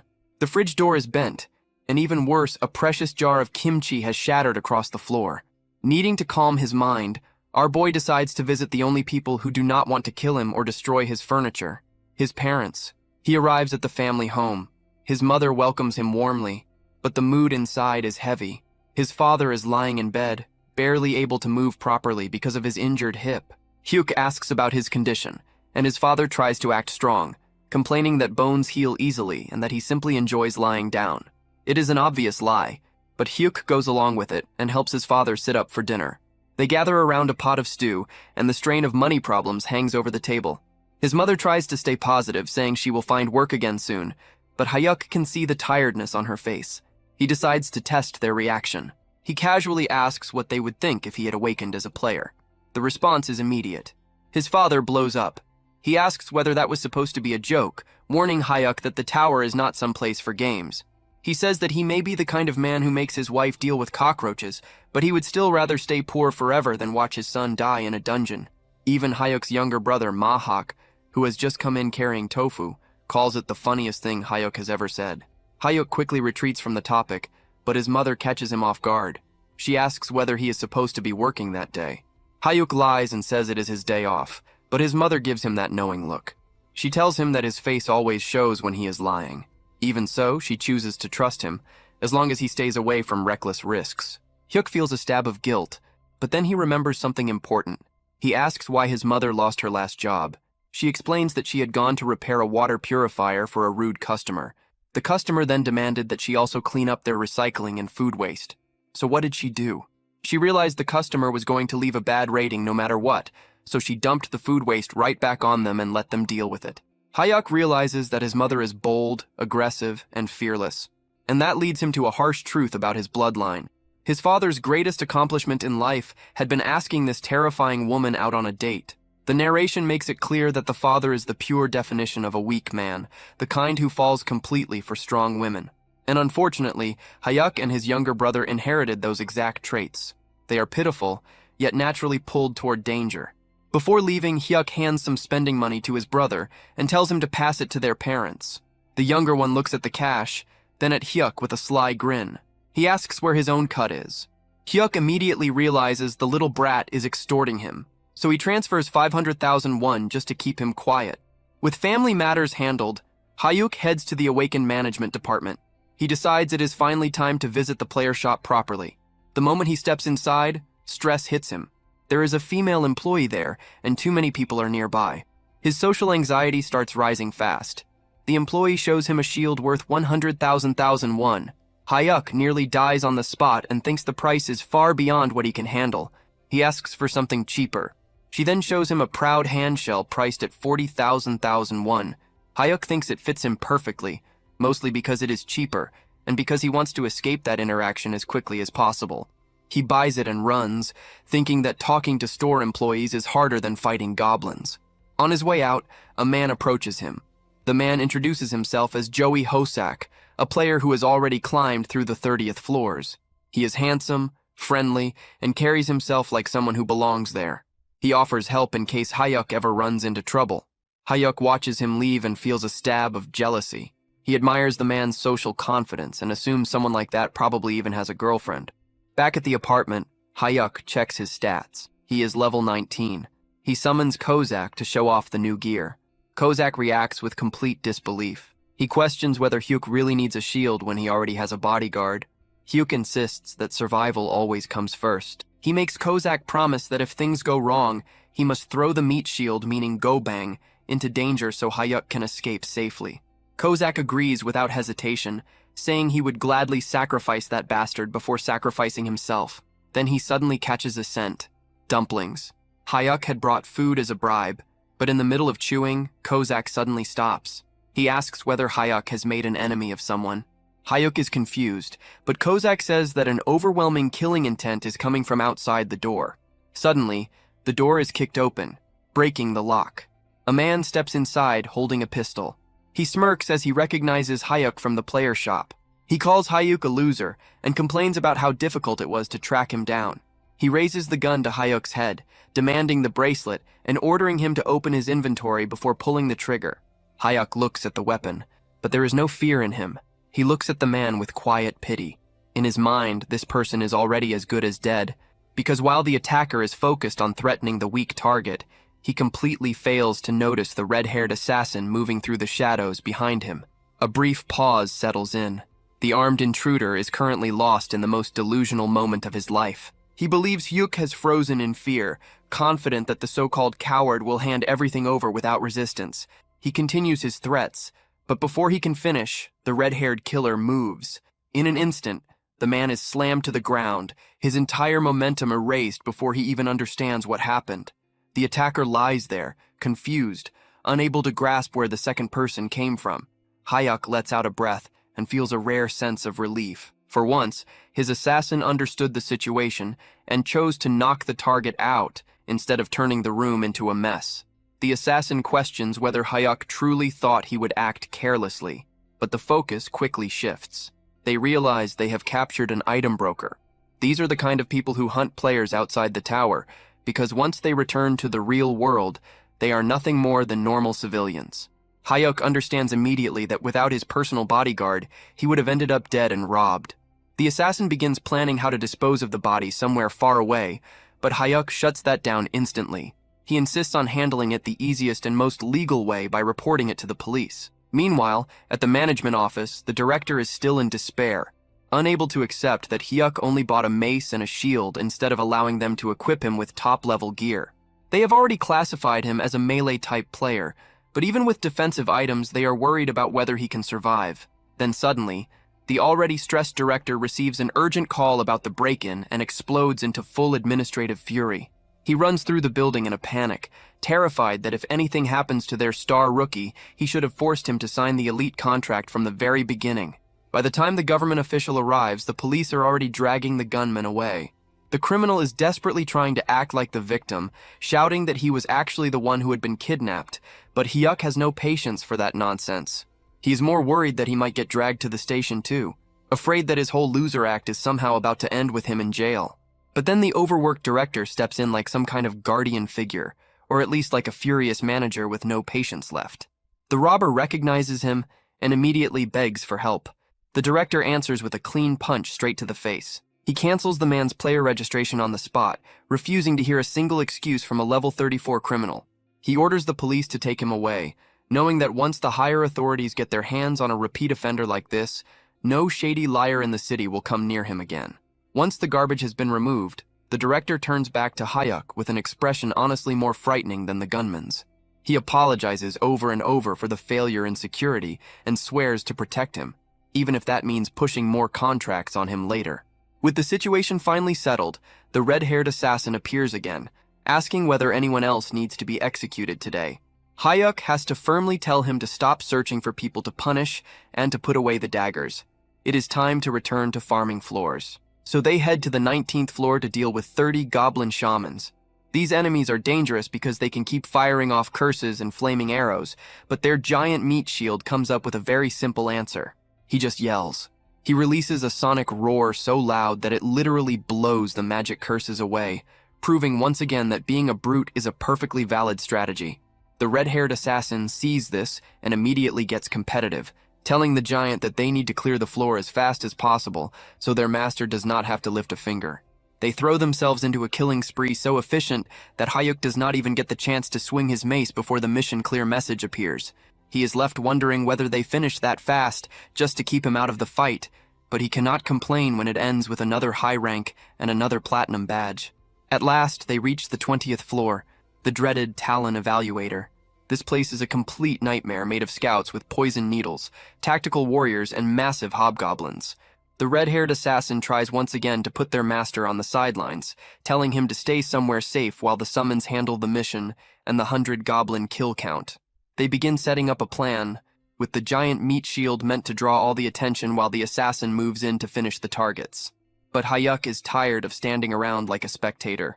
He decides that this time he will not sit back and watch, activating Shadow Step and throwing himself straight into the middle of the chaos.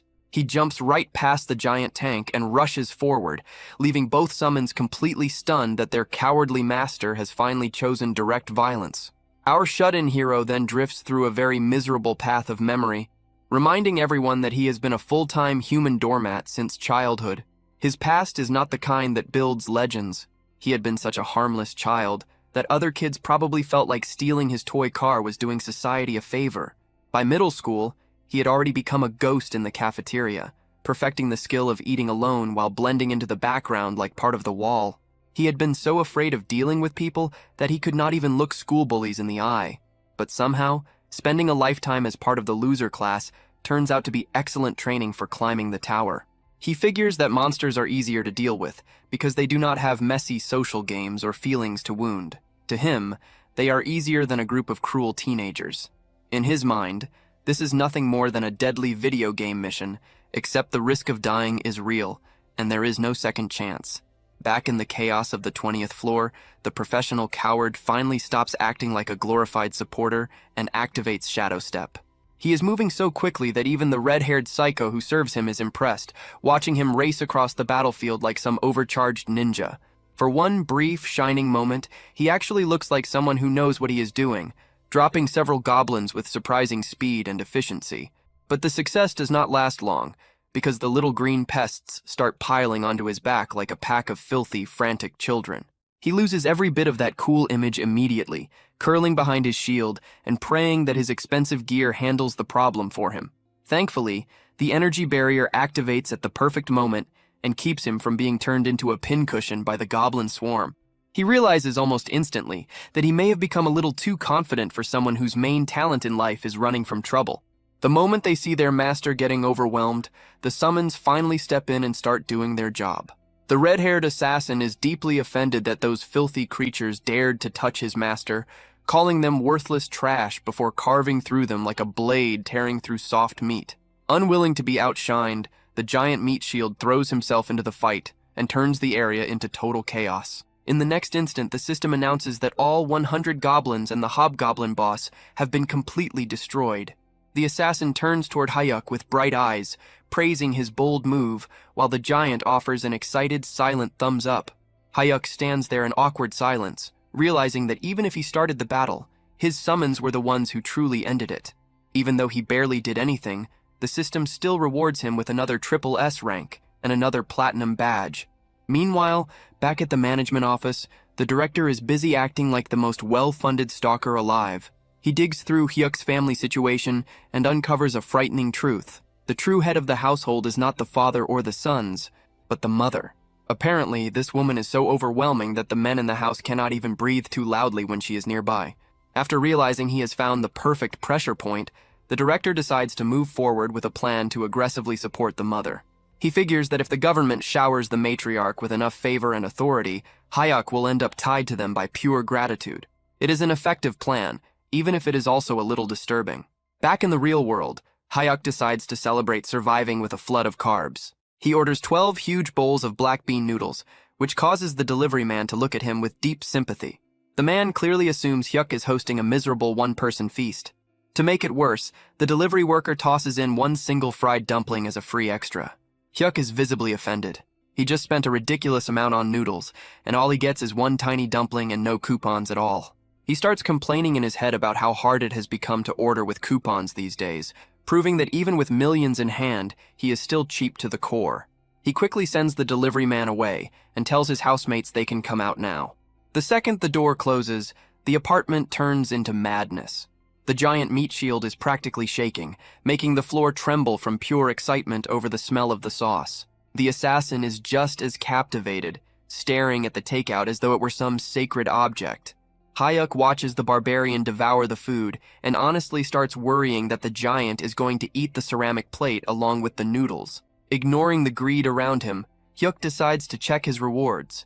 He opens his inventory and sees that he has now collected 20 platinum badges, which unlocks a special prize. A platinum random box appears, and Hyuk stares at it, wondering whether his luck is finally about to improve or whether the system is about to throw another strange surprise at him. The professional coward stares at the floating platinum box with the desperate focus of a gambler locked onto a slot machine. The system slowly scrolls through the list of possible rewards, and the choices are enough to make any grown man tear up with happiness. There are mana stones, rare herbs, 50 different kinds of metal, potions, elixirs, and weapons. There are even special items like the Rune of Level Up, which allows someone to gain levels without climbing, and tower jump tickets, which let a player skip entire floors. Hayuk studies the list immediately like someone hunting for the best possible deal.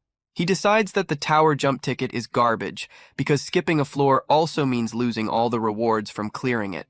And there is no point in being high level if it leaves him poor. His eyes lock onto the true prize on the list, the grade confirmation summon ticket. He realizes that if he pulls an SS rank summon, basically a god-level being, he could officially retire from fighting forever. He starts imagining a life where he sits back in a chair drinking juice while some overpowered servant handles everything for him. The thought of that level of perfect laziness nearly makes him drool. He prays for a miracle and opens the box. The results are a chaotic mix. First, he gets 10 kilograms of mana stones. Hayuk's eyes practically become money signs, as he realizes that this alone is worth around 5 million won in shiny rocks he can sell whenever he wants. Second, he receives a skill book with the absurd name Cow's Lightning Staff. He thinks it sounds like something pulled from a terrible romance novel, but he registers it anyway because he is desperate to get a proper attack skill. But the third item is the true prize, a rune of summon grade up. This is a complete jackpot that can raise a summon's rank depending on their potential. He immediately runs into a problem that feels weirdly personal. Should he give it to the red-haired assassin or the giant meat shield? He reasons that the assassin probably deserves it more, since they have shared so many meals together, even if the giant had clearly eaten more of the food. In the end, he decides to keep it for later since their current power is already more than enough. He then decides to test his new Cow's Lightning Staff skill right there in his room. He tries to activate the first form, Lightning Soil Chaser, expecting something dramatic and impressive. But nothing happens at all because, of course, magic does not function in the real world. So he just ends up standing there looking ridiculous, while the red-haired assassin asks why he is swinging a mace around inside the apartment. When Hayuk proudly reveals that he learned an attack skill, the assassin looks horrified, like he has just seen a toddler pick up a chainsaw. Then the serious mood breaks apart completely, because the giant meat shield decides to steal fruit from the assassin, starting another childish fight where the assassin calls him a bastard. Once the oversized children finally calm down, the assassin gives Hyuk a lecture. He explains that a summoner's role is to stay back and let the servants handle the fighting, pointing out that his former master died for the exact reason that he tried to act like a hero. But Hayuk is too caught up in his own rising confidence. He insists that he is stronger now and needs to test his new skill. The assassin looks at him like he is watching disaster unfold in slow motion. He warns that for someone weak, an attack skill is just a prettier way to die. When Hayuk tries to argue that the 20th floor had been easy, the assassin loses patience. He activates one of the summoning principles, and suddenly the giant meat shield grabs Hayuk in a crushing bear hug, basically taking him hostage for his own protection. The assassin punches the giant for being too rough, but still agrees with the idea. Once they enter the tower, the giant will carry their master like luggage, while the assassin wipes out the floor. Hayuk realizes he has completely lost control of his own summons, so he brings out his final weapon, pitiful pleading. He begs them, throwing away what little pride he has left, just to let him kill a single monster carefully. The assassin lets out a tired sigh, defeated by how pathetic the scene has become, and agrees to let him kill one slow and isolated monster. But if things become dangerous, the deal ends immediately. They head to the 21st floor, the territory of the orcs. The assassin warns that orcs are actually smarter than the giant tank, which the giant instantly rejects. Before the mission begins, the assassin suggests a humiliating training method. He wants Hayuk to practice by hitting the giant 10 times. The giant happily agrees to be used as a target, promising that it will not hurt at all. Hayuk refuses to take part in something that degrading and threatens to run in alone if they keep mocking him. The assassin gives up, and they begin the mission. Kill 400 orcs in 4 hours. The summons rush ahead and tear through the orcs so quickly that Hayuk realizes the stage will be over before he even gets the chance to draw his weapon properly. Just as panic starts rising over how useless he is about to look, the assassin generously leaves one confused orc alive for him. Hayuk activates Shadow Step and leaps into the air while the orc stares upward in confusion, then brings down Lightning Soil Chaser. It is only a simple downward strike, but the moment it lands, he realizes that despite the ridiculous name, the skill is no joke at all. Hayuk brings his mace down onto the orc's head with a deeply satisfying hit, watches the creature collapse, and feels like a god of war. He starts to think that this whole hero business might actually be too easy, but before he can even finish celebrating internally, the giant meat shield drags him back to reality by casually crushing another orc underfoot and flattening it like a pancake. Hayuk turns toward his summons with a betrayed expression, reminding them that they had specifically agreed to let him at least secure one solo kill. The system has no interest in his complaints, though, and immediately floods him with rewards for clearing the 21st floor, including mana stones, healing potions, and yet another S++ platinum badge. Over the next few days, our hero settles into a smooth routine of rapid monster cleanup. He moves through the 22nd and 23rd floors with the same perfect rating, and by the time they reach the volcanic zone on the 24th floor, he hardly even sweats. Despite the heat, the team remains unstoppable, clearing 1 floor a day with the efficiency of a machine that never slows down. As he gets ready for the 25th floor, Hayuk realizes that taking down only 1 orc at a time is starting to feel a little dull, but he knows he still has to build trust with his overly protective summons for now. While preparing in his apartment, our hero decides that it is finally time to act like a generous employer. Realizing he has not given the two of them anything since they joined him, he pulls out a high-grade rune he had collected earlier. The red-haired assassin emerges from the shadows, immediately swearing loyalty and asking whether his master needs something. Hayuk hands over the rune, which turns out to be a grade-up item capable of raising a summons tier. The assassin is so overwhelmed that he actually bites the rune to make sure it is real, his eyes nearly turning into hearts as he realizes he can finally rise to SSR rank. He is close to tears, promising that once he becomes stronger, he will protect his master even better with his new form. Instead of upgrading on the spot, the assassin decides to wait until later that night, so he does not rush the process and end up with some broken new body. To celebrate, he chooses to stay nearby and watch television with Hayuk, though he is already starting to wonder how one show can possibly rerun that many times. As they change channels, Hayuk's heart nearly stops when he sees his mother on the news. She is standing outside with a protest sign in her hands, looking like a one-woman army fighting unfair dismissal and company abuse. It turns out she had been fired from her job as a water purifier manager because she refused to apologize for a customer's unreasonable demands, and she has spent 10 straight days protesting alone while company executives mocked her from their windows. Just as the news shows her reaching the edge of her patience, a polished lawyer from one of Korea's top law firms approaches her. He claims to be involved in a support project for socially disadvantaged people and offers to take her case for free, even promising to deal with the media side of it as well. His mother is suspicious at first, but she chooses to commit fully to the fight for justice. Back at the apartment, Hayuk is drowning in guilt, wondering what the point of having 2 sons is if their mother still has to suffer alone out on the street. The red-haired assassin immediately pulls out 2 knives and offers to pay the company executives a very violent visit, but Hayuk manages to stop him from turning it into a massacre at the last moment. Our hero starts calculating how many mana stones he would need to sell to cover any hidden legal costs. But then his father calls with even stranger good news. Not only is the lawyer free, but the best hospital in the country has suddenly chosen his father for a fully funded hip surgery and rehabilitation program. Before Hayuk can even process this sudden wave of good fortune in the family, he calls his younger brother, who reveals that he has just received a huge national scholarship from the Awakened Management Department. Hayuk quickly realizes that this is not just random kindness from the universe. Luck on this level has the government written all over it. He arranges a quiet meeting with the agency's team leader, and over a meal, he goes straight to the point and asks why they are interfering in his family's lives. The team leader does not even bother pretending otherwise, explaining that if Hayuk has problems at home, it affects how he performs inside the tower. He claims this level of support is normal for elite players, but before Hayuk can push back, the man drops a new contract onto the table. It is an ultra-elite special management agreement, and as the team leader grins and suggests they sign it on the spot, Hyuk starts sweating hard. His heart is slamming inside his chest, trying to break free as he faces the captain. The man is so excited that he looks like he might shake straight through the floor, insisting that Hayuk sign the elite team contract immediately.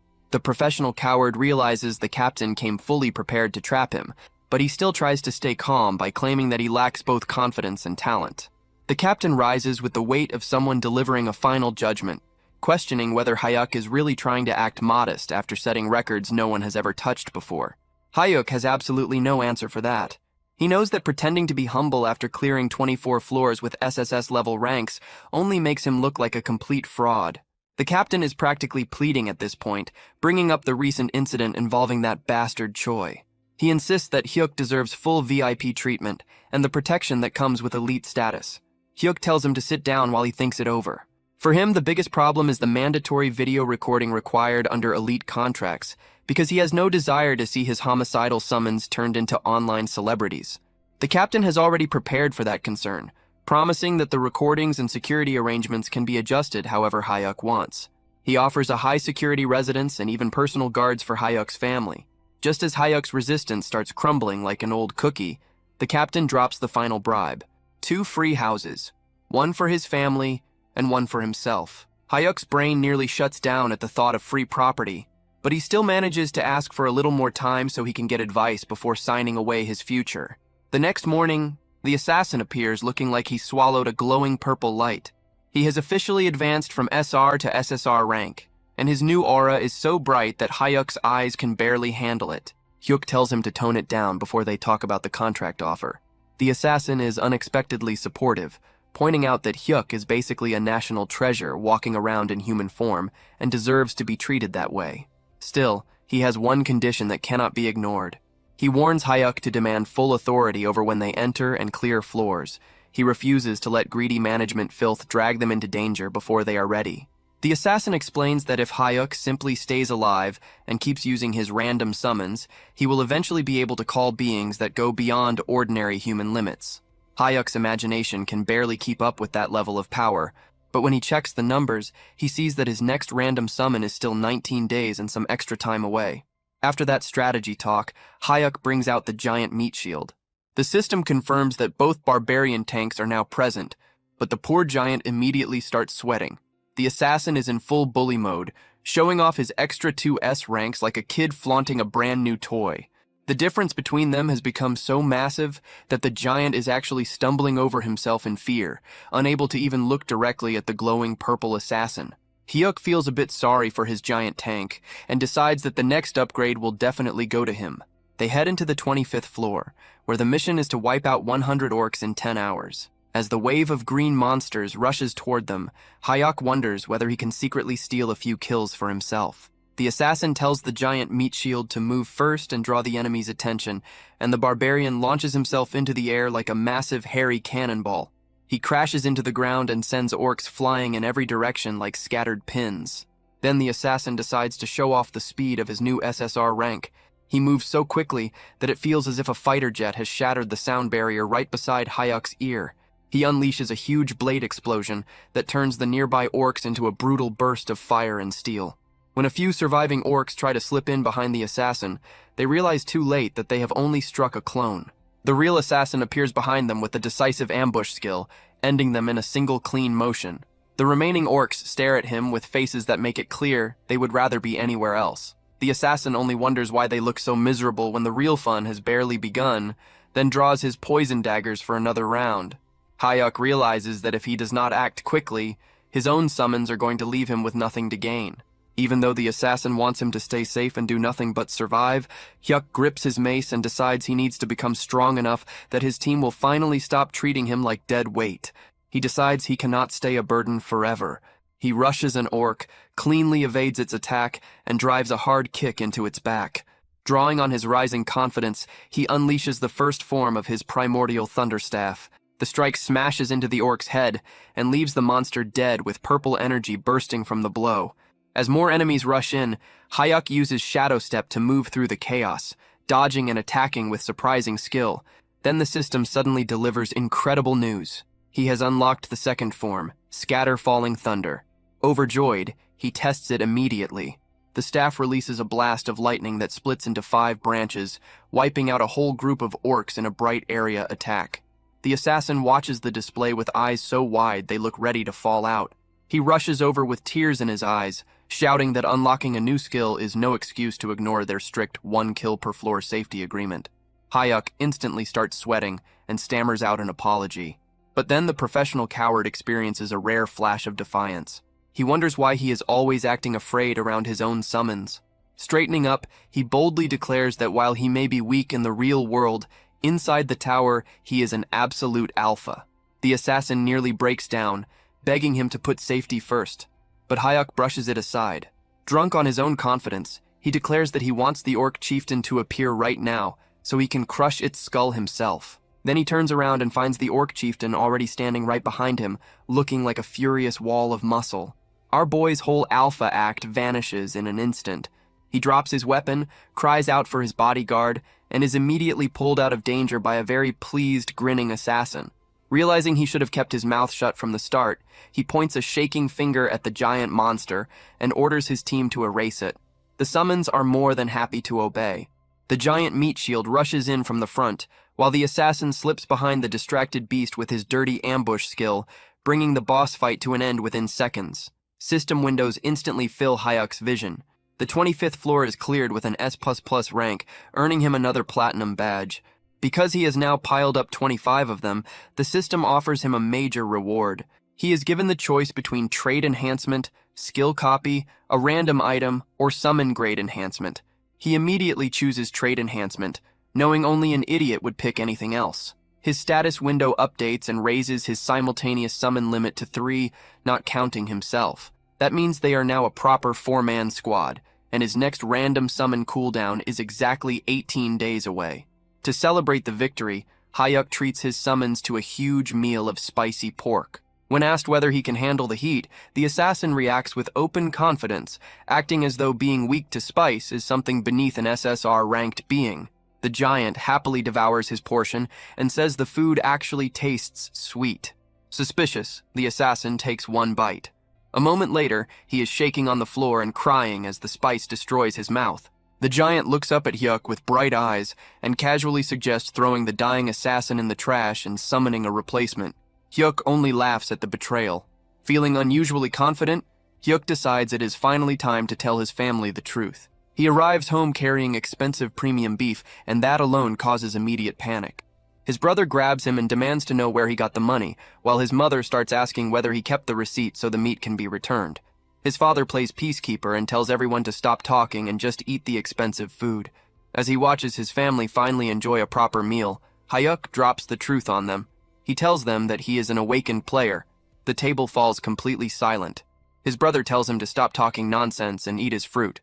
His mother assumes it is some awful joke, and his father asks whether he is talking about a video game. Since words are clearly not enough, Hyuk makes a quick call to the management team leader. Soon after, the whole family is standing in the lobby of an incredibly luxurious association building. The team leader formally tells his mother that her son is a precious national asset and a highly valued elite player. He then leads the stunned family upstairs and opens the doors to a huge, glittering penthouse. Hyuk gestures at the absurd display of wealth and calmly tells them that they live there now, leaving the entire family completely speechless. At the awakened management department, Joo-hyuk finally signed the agreement. Until not long ago, he had never imagined that he would end up accepting an elite contract. Life had turned in a direction he never expected.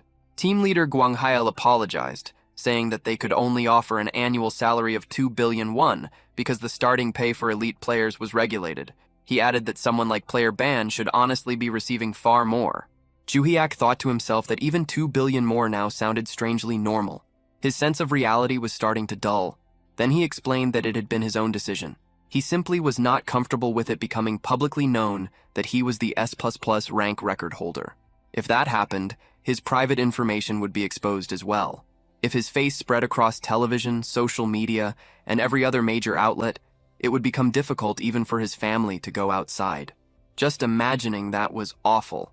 That was why he had not even told his family that he was the S++ rank record holder. Gwang-hail nodded and then asked whether his family liked the house. If anything was missing, he said they should speak freely. Joo-hyuk replied that it was already more than enough. As he checked the message his brother had sent earlier, it said that he had seen their mother cry for the first time. She said she had never lived in a house like that before. It seemed she truly loved it. The message went on, saying that his own room was unbelievable too, with a laptop, a full gaming setup, and everything else. The television was so large it looked like a movie screen. He had thought he might actually faint. Then the message shifted into affection, but Joo-hyuk stopped reading there. He wondered whether life could really get any better than that, then immediately thought that such a wish might be greedy.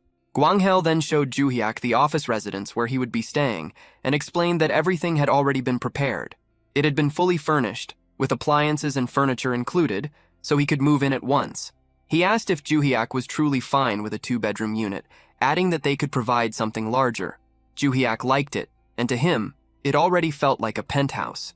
Meanwhile, in the largest penthouse in Korea, located in Seoul, a residence owned by a rank 1 player, 2 women were peacefully enjoying the view from the pool.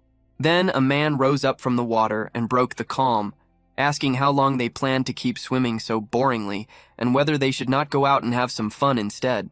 This was Joo-hyuk, the rank 1 player. His trait was all-weapon warrior. He held the highest proficiency across all weapons and possessed many deadly and ultimate skills. At present, he was climbing the highest floors of Korea's Black Tower. He lifted shot glasses filled with whiskey and remarked that 1 glass alone was worth 5 million won. Then he jokingly asked how the liquor tasted. One of the women laughed and said that if the alcohol tasted sweet that day, she might end up drinking all of it. Another woman then said that she had been curious about something. She noted that since he was a top player, he might know the answer. Hugh Keelman asked what it was. She then asked who on earth the record holder was for consecutive S++ clears through the 25th floor. That was all anyone had been talking about lately, and she was genuinely curious. He scoffed and asked what was so impressive about a mere 25th floor. He said he had no interest in some low-level nobody like that. But she kept pushing with a teasing tone, saying that an S++ clear was a world first, and asking whether he truly was not curious that such a player existed in their own country. Another woman tried to stop her, but before she could say more, he suddenly poured whiskey over her head. He coldly told her to keep talking. Then he warned the woman to listen carefully. He asked what she thought would happen if he stopped clearing the 66th floor right now. She froze in place. The Black Tower was currently forming in Gangjeong, but he asked what would happen if it appeared near a major city next time. Would South Korea be destroyed? She shook so badly that tears were almost ready to fall. She apologized, but he showed no mercy. He continued saying that the tower was collapsing because of people like her, with shallow faces and empty words. Then they left. Standing by the window in his room, he muttered that he felt terrible. Seriously. These player-obsessed women kept talking about S++, so he had even started surrounding himself with civilians. But no matter where he went, nothing changed. He clenched his jaw. China had contacted him again that month, just like the month before. They offered 180 billion won a year, a mansion, caretakers, a private jet, and treatment equal to that of a national leader. And Japan? 200 billion won annually, a luxury mansion, and 10 personal maids willing to fulfill whatever he wanted. Yet he had stayed in Korea, clearing the 66th floor, facing the dead for months. And this was the thanks he received? People fixated on some bastard who had only cleared the 25th floor? Ungrateful trash. He wondered whether he should just change nationality somewhere else. The 66th floor was not a joke. The 60th floor marked the start of the undead zone. On the 66th floor, specter masters appeared, ghost-like beings so horrifying that simply looking at them made the body shake. Physical attacks did nothing. Only elemental attacks had any effect. Treating them like the ordinary undead from fiction was a fatal mistake. Only those who had personally experienced that suffocating, demonic energy could understand. After a single attempt, 3 full days of rest were needed just to recover from the mental damage. Even with accessories, elixirs, and light element weapons earned from tower rewards, staying alive was barely possible. Clearing the 66th floor would not be possible again for a while. He let out a slow breath, changing nationality. He should not just think about it. He should move forward with it. If he suddenly switched countries, it would throw everything into chaos, right? The deadline was getting closer. The collapse threshold of the 66th floor had already passed the halfway point. In about 3 months, the countdown would begin. The only hope would be him, Hugh Keelman, the top player. But by then, he would not even be in Korea. Those fools could regret it. They could despair. Ungrateful bastards. Back to Juhyuk, he ordered 10 fried chickens to celebrate the new house. He apologized to the delivery worker for ordering too much. Living in a player residential complex was unbelievably convenient. Staff handled everything, from management to small errands. Laundry pickup and delivery were effortless, and cleaners were available whenever needed. The building had everything. Restaurants serving 3 meals a day, cafes, gyms, dry cleaners, karaoke rooms, and even a swimming pool. He thought he should have moved there much earlier. Satisfied, he carried the food inside to share with the others. They had just finished the 26th floor mission, eliminating 20 swamp trolls. The swamp made the stage notoriously difficult, but thanks to his shadow skill, everything had gone smoothly. He had even taken one down himself. He stepped into the room and called out, asking what they were all watching so seriously now that the chicken had arrived. On the 100-inch television, a girl group was performing. Even Meatball could not look away. Juhyuk recognized it at once. A girl group on a 100-inch TV was dazzling enough to overwhelm anyone. Soon, they started eating. John asked whether they should head straight to the 27th floor the next day. Juhyuk agreed. Since they had already started, they might as well push all the way to the 29th floor. John then asked why the 29th. Juhyuk explained that they would repeat clears for 10 days. Then, once the random summon cooldown ended, he planned to challenge the 30th floor with a full party of 4. That made John wonder if they were recruiting a new member. He admitted he was looking forward to it, but then hesitation crept in. If an SSR rank summon or something even higher appeared, his place as the right-hand man might be in danger. Even so, for the summoner's safety, that outcome would probably be better. He could not make up his mind. Meanwhile, John Hyuk grinned. Even Meatball started cheering. A new member, more fighting. Team leader Gwang-il then returned. He brought the item that had been requested for player Ju Hyuk, Volcano Orc leather armor. It held heat from flame aura and blocked cold and freezing air. Ju Hyuk thanked him. Gwang-il answered that it was nothing. Supporting elite players was part of their job. Ju Hyuk said he would use it well and return it later. Gwang-il wished him luck on the 27th floor. Then they entered Black Tower, Korea, floor 27. It was famous for its brutal cold. But for Ju Hyuk, it actually felt warm because of his equipment. He asked Meatball whether he was cold. The giant answered that a warrior did not feel cold. Meanwhile, John was visibly freezing. He was nearly frozen halfway through standing there. Ju Hyuk asked whether he should lend him his hood. John replied that he was fine. He said he could suppress the cold with magic. Ju Hyuk let out a sigh. If only he had brains, Meatball would have been a true SSR. John then said that it got better when he moved, and that they should start hunting immediately. He rushed forward. Ju Hyuk muttered that he had thought Mr. Kozak had gone wild because of the cold, but to him it felt like sitting under a heated blanket. Honestly, even moving felt bothersome. Still, he figured he should at least catch one. He moved ahead with Meatball. But within seconds, a notification appeared telling him that he had successfully cleared floor 27. Ju Hyuk blinked in disbelief. Already? John answered in a shivering voice that he had cleared it for his summoner. In truth, he had mostly done it for himself. Then another notification appeared. An item had dropped. It was the tower-exclusive Roland Kingdom Paladin Captain's Holy Sword. It was a two-handed sword, but it was badly worn down. When Ju Hyuk picked it up, it felt extremely heavy. He could not tell what made it better than his current mace. He decided he would store it for now and throw it away later. Tower-exclusive Roland Kingdom Paladin Captain's Holy Sword. Its effects were increased attack power, sacred fire, spirit stability, and higher critical rate when fighting undead. Its limitation was that those effects applied only to undead enemies. Its durability was extremely low, meaning it needed repair after use. Its special feature was a faint radiance that infused both the wielder's body and sword. Ju Hyuk asked Meatball whether he wanted to try the sword, but the giant muttered that a warrior used his fists. Then Ju Hyuk turned to John and asked whether he needed it. John answered casually that the gear he used was wyvern leather armor and dwarven daggers. He only dealt in top-tier equipment. Both of them were stubborn in their own way. Ju Hyuk thought to himself that selling it really might be the only option. He wondered whether he should go back to the player shop. The sword was so old that he had no idea whether it would even sell. Still, before getting rid of it, he decided he should test it once. John told him to go ahead and wished him luck. Ju Hyuk swung the sword twice, and after just those 2 swings, all his stamina was gone. John nodded and praised him, saying it was impressive, exactly as expected of Summoner Ban. But Ju Hyuk answered that he could not even lift it properly, so the praise made no sense. This man truly had no idea when to stop. Even so, John added that he had done well. After all, physical ability was limited outside the tower. Ju Hyuk then asked whether there was really no way to remove that limit. John paused for a moment before saying that it was possible. If the boundary between the real world and the tower disappeared, that restriction would be lifted. The many towers across Earth would collapse, and reality itself would become the same as the tower. And when that happened, players would be able to use their full power. He looked at him with a serious expression and said that such a thing would be a sign of coming disaster. At the Japanese embassy in Korea, located in Gwanghwamun, a call came in. The message said that the rabbit wanted to leave its old nest and move to a new one. The rabbit referred to none other than the rank 1 player, Hugh Keelman. That was good news. Very good news indeed, the counselor replied. However, he added that the caller would have to bring him over personally. The wolves were watching the rabbit. He told them not to worry, saying calmly that he would handle it. Counselor Tomo of the Japanese embassy gave a faint smile.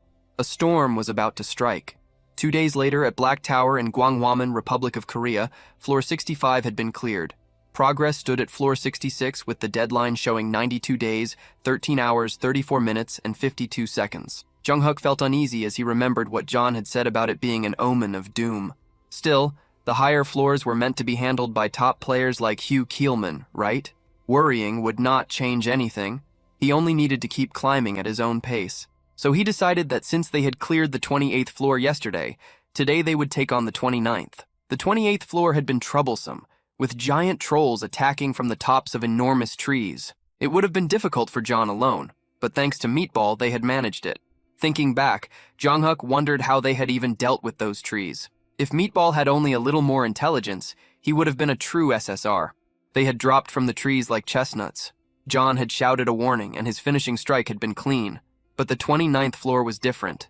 It was infamous for its filthy plague trolls, creatures that wandered around dripping yellow pus and foul discharge. Some players had even gotten sick during their attempts. Jong-Huk decided they needed to prepare carefully, then summoned John and Meatball. John immediately announced his presence with pride, saying he was at his summoner's service. Meatball quietly said that he was there as well. Jong-Huk muttered for Meatball to please stop calling himself Meatball. Then they entered the 29th floor. Jong-Huk asked whether the two of them were really fine without masks. Meatball confidently answered that warriors did not get sick. John replied that he was SSR, and that wearing a mask only made it harder to breathe and move, so he would simply accept the risk. Surprisingly, because the two of them completely ignored the disease threat, their hunting speed was even faster than it had been on the 28th floor. They cleared it quickly. Afterward, John asked whether they would be having dinner together again that day. Jong-Huk hesitated. Then he apologized. John blinked, clearly not understanding why he was apologizing. Jong-Huk unsummoned both of them and mentally cursed himself as a traitor and a terrible employer. He thought they could spit on him if they wanted. But then his thoughts turned to the new house. If plague got inside it, that would be a disaster. He looked at Meatball. The giant was huge and would spread contamination everywhere. How were they supposed to go back together like that? The next day, at the gym inside the awakened management department, a woman was doing squats with a barbell. After finishing her set, she dropped the weight. She was Nam Gun, Korea's rank 2 player, a trained swordswoman currently climbing the 62nd floor. She frowned. The dark zombies on the 62nd floor released an aura that corrupted players during battle. She could not see a way past it. She clenched her fists and wondered if this was her limit. Even if that was the case, as an elite player, she believed she had to keep moving forward until her body gave out. She drank a protein supplement. At moments like this, mindset mattered. She prepared herself for another set. But suddenly, people rushed past her. Mina was among them. Something was clearly happening. Mina quickly explained that news had just broken. A press conference was underway and Yu Keelman was speaking with a cold tone. He criticized the Awakening Management Department, saying it focused only on policy while neglecting allied teams. He declared that the future of the Republic of Korea looked bleak. Then he announced that he would leave Korea that very day and continue his career as a Japanese player. The news hit Young Hyuk like a shock.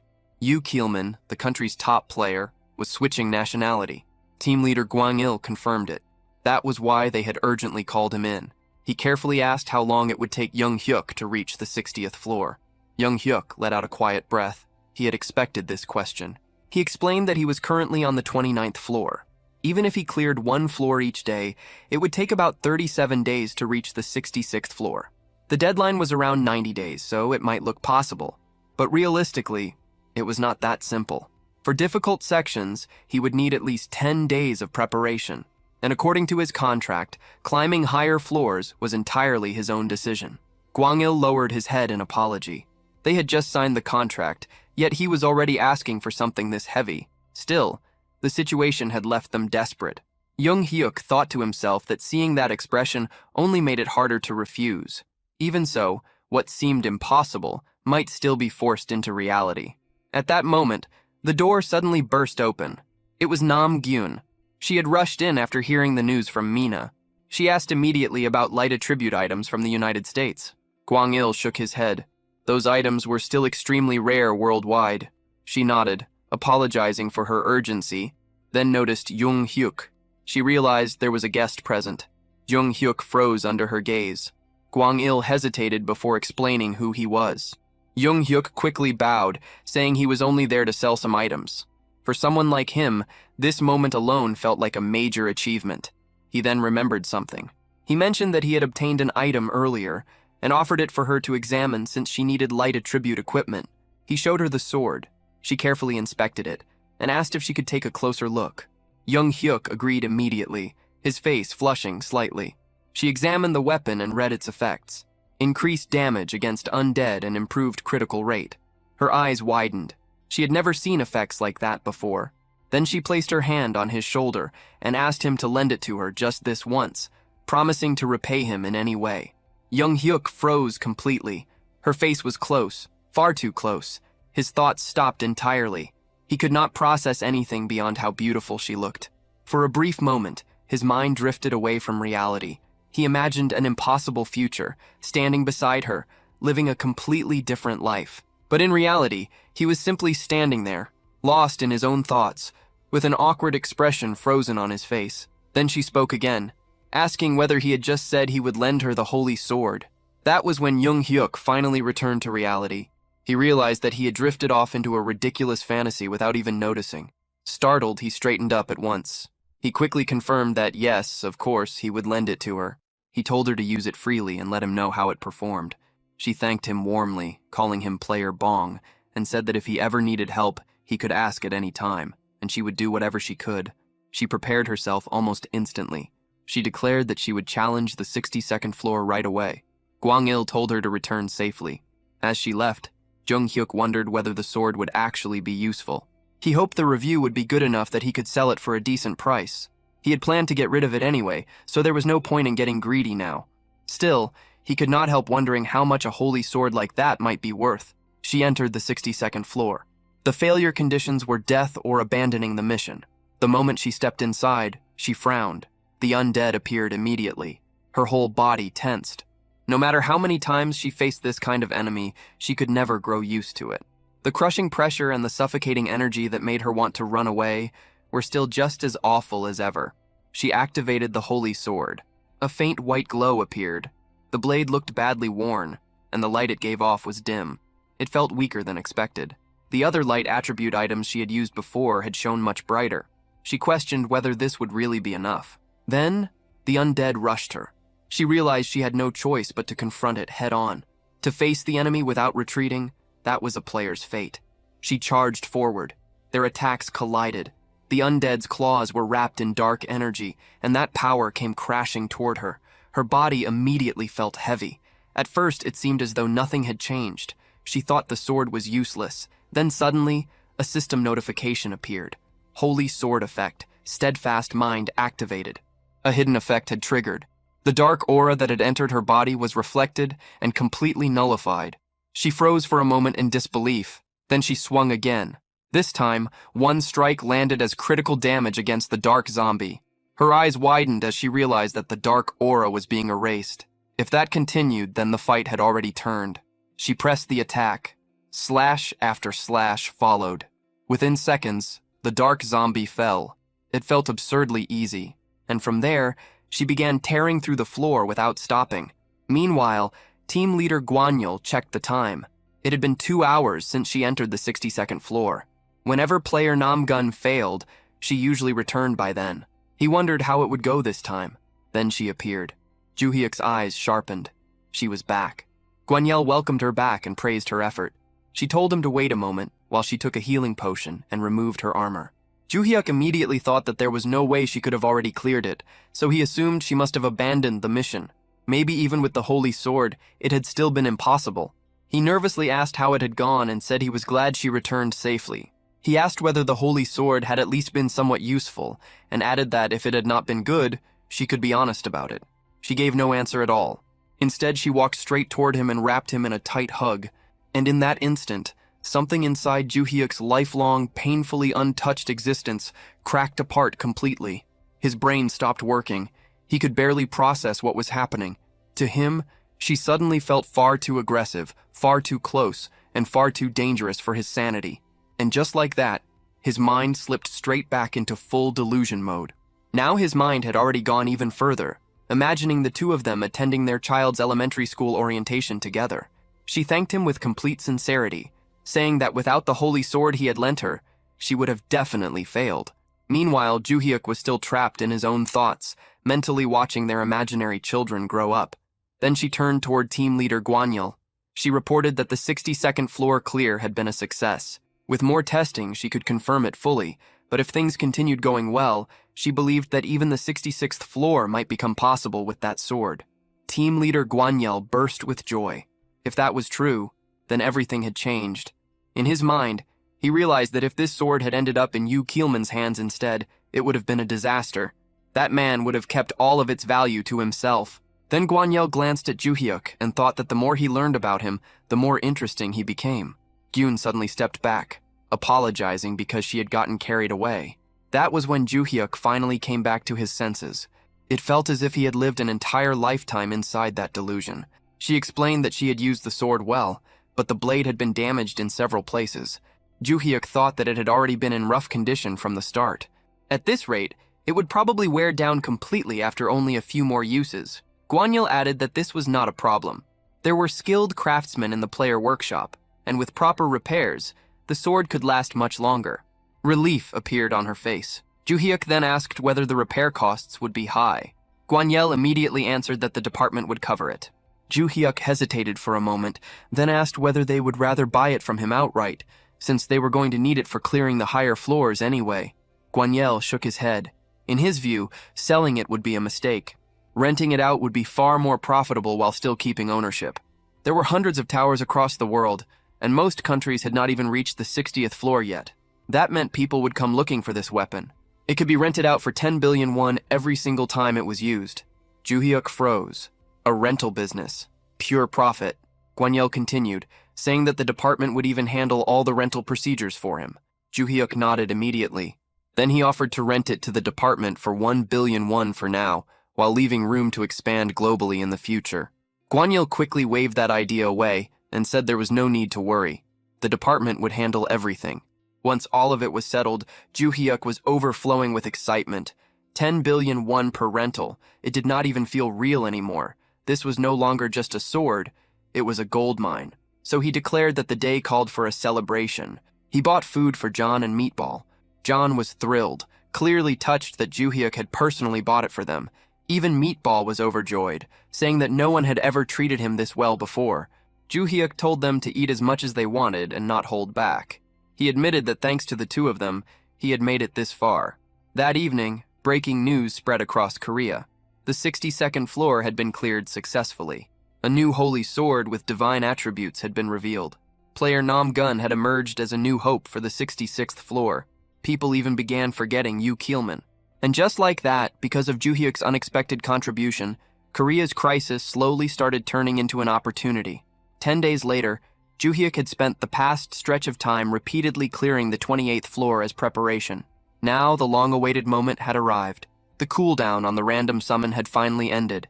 He washed himself carefully, trimmed his nails, and had even been fasting since the day before. He wanted the best result possible. He clasped his hands and prayed for something incredible. SSR. No, even better. LSR. Legendary Super Rare. John smirked and told him not to worry, saying it would turn out fine. Surely they would not end up with another summon like Meatball. Meatball immediately reacted to that. Juhyuk replied that there was nothing wrong with Meatball. After all, he had helped them clear so many floors already. John let out a sigh. Then he looked at Meatball, and the giant only smiled brightly. He told her not to smile like that again because it was unsettling. Then he forced himself to focus. Juhyuk called out for the random summon, praying that the result would be a high grade. A light appeared. A figure began to take shape, and it looked like a woman. It was a female summon. The light slowly faded, and she stepped forward with calm grace. She thanked him for summoning her and humbly greeted Master Ban. Her name was Giant Dao Rei. All three of them were stunned. She was clearly extraordinary, and the shock in the room spread instantly. Juhyuk asked what they were supposed to do now. John could only repeat the same question. Then the girl suddenly summoned a sword along with shaman bells. She declared with solemn resolve that although she might be lacking, she would devote her life to serving Master Ban. Juhyuk blinked at the sight of the sword and the bells. Was she really a shaman? Then her eyes sharpened, and her tone turned cold. She snapped at the others, demanding to know why they were staring at her like that. She asked how they dared look at a maiden with such greedy eyes, and warned that if they had any improper thoughts after seeing her beauty, they would not escape divine punishment. John flinched and tried to brush it off, claiming he had only been curious. She immediately shut that down and called him a liar. Juhyuk looked completely confused. He had no idea what kind of situation he had just summoned into existence. He quickly tried to interrupt and calm things down, but the moment her gaze turned toward him, her entire expression softened. She told him that he could look as much as he wished and simply sit back and enjoy the sight. Juhyuk froze. Was there seriously not a single normal summon among his followers? Still, SSR was an enormous win. She matched the rank of his strongest existing summon. Then another thought hit him. Were there different levels even among SSR summons? He checked her details. Name, Giant Dao Rei. Grade, SSR Super Special Rare. Type, Priestess. Affiliation, Imperial Shrine of the Heavenly Empire. Manifestation duration, 5 hours. Cooldown, 3 hours after dismissal. She was described as a strict, solemn, and commanding high priestess, the kind of person who killed the mood the moment she entered the room. Then suddenly, Juhyuk was dragged into her memories. He saw a vast empire. She had once been the princess of a great nation. From childhood, she showed deep interest in shamanism and eventually rose to become the empire's high priestess. After her father died, her younger brother took the throne, but he was soon murdered by their uncle, who stole the crown for himself. Consumed by fury, she swore revenge. She carried out a forbidden ritual, a death curse. Her uncle prepared for it, even sacrificing others to redirect the curse away from himself. But she was no ordinary shaman. She had been taught directly by the gods of the empire. Once her ritual was complete, nothing could endure her power. Her revenge succeeded. But using such a curse for personal vengeance was a violation of the natural order. The backlash consumed her, and she died young. Juhyuk returned to himself and immediately understood more. That explained her nature, her severity, and the force in her personality. It all fit. He then asked her a careful question. She answered that she was honored and told him not to hesitate. He asked who had founded the Chang Empire. She answered without the slightest delay. It had been the great King Jianlong, the ruler who defeated the wicked Wang and Kim clans and expanded their territory all the way to Goryeo. He had been a great ruler who changed the nation's name from Baekje to Chang. Juhyuk asked if that meant the giant founder of later Baekje was the one she was referring to. She slowly nodded and confirmed it. Then Juhyuk fell into thought. A parallel world. In her world, later Baekje had unified the three kingdoms instead of Goryeo. Kozak had once mentioned that his previous world also resembled modern Earth. Juhyuk kept thinking. The history before the three kingdoms matched what he knew. It seemed that history had split off exactly around that era. It was fascinating. No wonder she carried herself that way. She had literally been a princess. Then suddenly, another thought hit him. He had been fasting since the day before for the summon. Now that everyone was gathered, maybe they should eat some ramen. John agreed immediately and asked for a mild one. Then Juhyuk turned to Jian and asked about her choice. She hesitated, feeling that being picky about food went against proper conduct. Meatball said everything sounded amazing. John added that anything made by Master Bong was the best. Juhyuk smiled and said he would make it quickly, telling them to just grab a large bowl. Then Jian suddenly exploded. She demanded to know how they could act so shamelessly when they were merely summons. She said they deserved a beating and told them to get lost immediately. How could they allow Master Bong to prepare food with his own hands? Her sudden outburst startled Juhyuk. John protested, saying that they were the same rank, so he could not understand why she kept talking down to them. But Jian stepped forward with overwhelming authority. She said she had tried to stay reasonable, but now it seemed she would have to curse them just to make them understand. John immediately backed away. A curse was not something he wanted anywhere near him. In the very next moment, they were all in the kitchen. John declared that he would make the ramen. Even Meatball ended up struggling with the pot. Juhyuk let out a sigh. A crazed assassin and a savage warrior. Apparently even these death-defying lunatics still had things they feared. After the meal, Juhyuk asked if they should head to the tower. Jian declared that this maiden would serve him with complete loyalty and that he only needed to give the order. Then they entered the 30th floor. Juhyuk thought that Jian joining them might actually be a good thing. Kozak was completely intimidated by her now, so maybe that would force him to behave. John warned him not to act carelessly. Jian snapped right back and called him a brat, telling him to mind his manners. John answered that loyalty meant safety first. Meatball then declared that he would handle everything himself and that he would protect the summoner even if it cost his life. Jian heard that and turned to John, saying that although she first took him for ill-bred trash with no manners, his spirit was at least in the right place. John flushed a little and muttered to himself, wondering if the hierarchy had already been settled. The mission appeared. Defeat 18 trolls and 1 twin-headed troll. Time limit, 13 hours. John started analyzing the situation. He wondered how a shaman like Jian actually fought. Based on her past, he assumed it would involve curses. Maybe she would unleash some kind of death ritual on them. Then Jian suddenly summoned speakers. Normally, she explained, she would need a master drummer, but since she was alone, she had to make do with another method. Then she began the ritual. She declared that the god's protection was with Master Bong and ordered the wicked spirits to disappear. Divine energy spread across the battlefield. Meatball's body swelled with power, and his skin turned hard like steel. Even the troll's attacks could not leave a mark on him. With a single swing, he erased more than 10 trolls at once. Jong Hyuk's senses grew sharper. His attacks felt quicker, cleaner, and far more deadly. The trolls themselves began to slow down. He immediately realized that she was applying buffs and debuffs at the same time. He had never seen anything like it before. His fighting spirit surged wildly inside him. So he shouted that it was time for him to hunt some too. He tried to rush toward the trolls, but Jian grabbed him at once. She told him to hold back, insisting that combat was best left to his servants. He only needed to sit comfortably and watch. Jong Hyuk felt frustrated. He only wanted to take down one.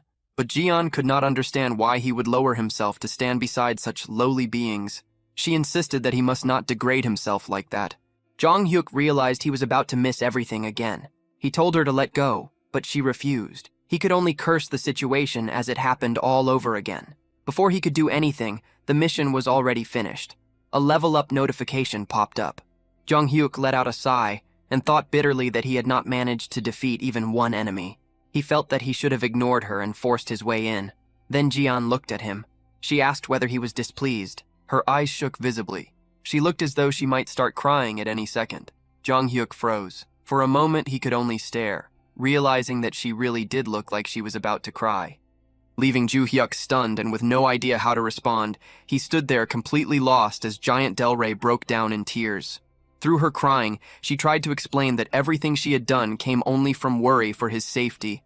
Again and again, the people around her had disappeared, and she was terrified that the same thing would happen once more.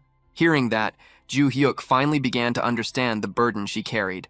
She had lost her father at a young age, been betrayed by someone she trusted, and had even watched her younger brother die.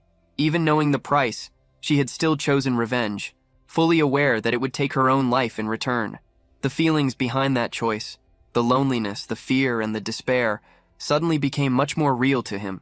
She was not just a summoned being tied to a duty, but someone with a fragile heart hidden beneath a cold and disciplined exterior.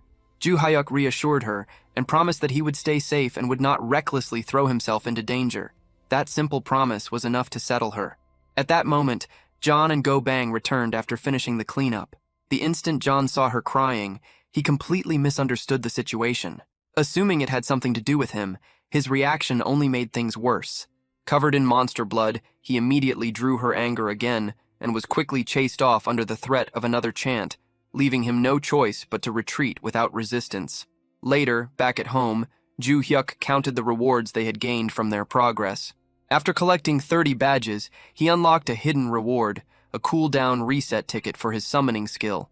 The idea of calling another companion right away crossed his mind, but when he looked at his current group, he decided not to do it. Their strength was already more than enough, and it seemed smarter to save that chance for a moment when it was truly needed. Meanwhile, Ga-hyun continued climbing and successfully cleared the 63rd floor. News of her success spread quickly, drawing attention to how important the Holy Sword had become against undead enemies. With that weapon, as long as the dark aura could be resisted, the undead were no more dangerous than ordinary monsters. As the deadline to conquer the 66th floor grew closer, tension spread throughout the country. With Gwangil gone, uncertainty weighed heavily on everyone. Even so, Ga-hyun publicly declared that the goal would be reached within a month. Plans were also announced to rent out the Holy Sword internationally, though one exception was made completely clear. It would never be lent to the country that Gwangil had chosen to join. During all of this, Gwangil reacted with open fury, blaming the entire mess on the fact that the sword had not been revealed earlier. At the same time, pressure from higher authorities forced him to speed up his own climb, pushing him to challenge the 57th floor immediately and even appear on television to calm public opinion. His frustration only deepened, and he became set on finding the owner of the Holy Sword and making that person pay. As the news spread across the internet, speculation over the sword's owner exploded. Seeing all the praise aimed at that unknown figure, Ju Hyuk could not help feeling a quiet sense of pride. Behind him, the others could only watch in silence. Not long after, a delivery arrived. It was the high-end ice cream Ju Hyuk had impulsively ordered. Deciding to treat everyone, he handed it out. As usual, he took the first bite himself, a small habit that had formed ever since Giant Del Rey joined them. Go Bang and John immediately gave in and ate without restraint, while Giant Del Rey at first tried to keep her dignity, criticizing their poor manners. But the moment she tasted it, that composure fell apart. The sweetness caught her completely off guard, and even she could not hide the reaction. She tried to recover her pride afterward, but it was obvious that she had been affected just as much as the others. Once they finished, she thanked Ju Hyuk and then brought up a request. Before her summoning time ended, she wanted to perform a ritual to draw good fortune toward him and drive away misfortune. When asked whether there was anything troubling him, John immediately brought up Gwangil and retold everything that had happened. The moment Giant Del Rey heard the story, anger rose inside her.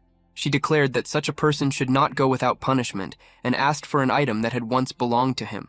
Ju Hyuk refused at first, worried about what might happen if she used another dangerous curse. But she explained that this would not be a death curse. It would be a karmic ritual, something that would only speed up the natural consequences of his own actions. She assured him that it would not harm her, and after hearing that, Ju Hyuk agreed. Soon afterward, John returned with an item Gwangil had once used. Using that object, Giant Del Rey began the ritual and called upon the balance of karma. When the process ended, an unseen force settled into place, leaving the result to fate. Depending on the weight of Gwangil's past actions, the outcome could range from small misfortune to something far more severe. Elsewhere, Gwangil appeared on television, now presented as Japan's sole hope for conquering the Black Tower. As Japan's symbol for that mission, Gwangil stepped onto the stage and was met at once with loud applause.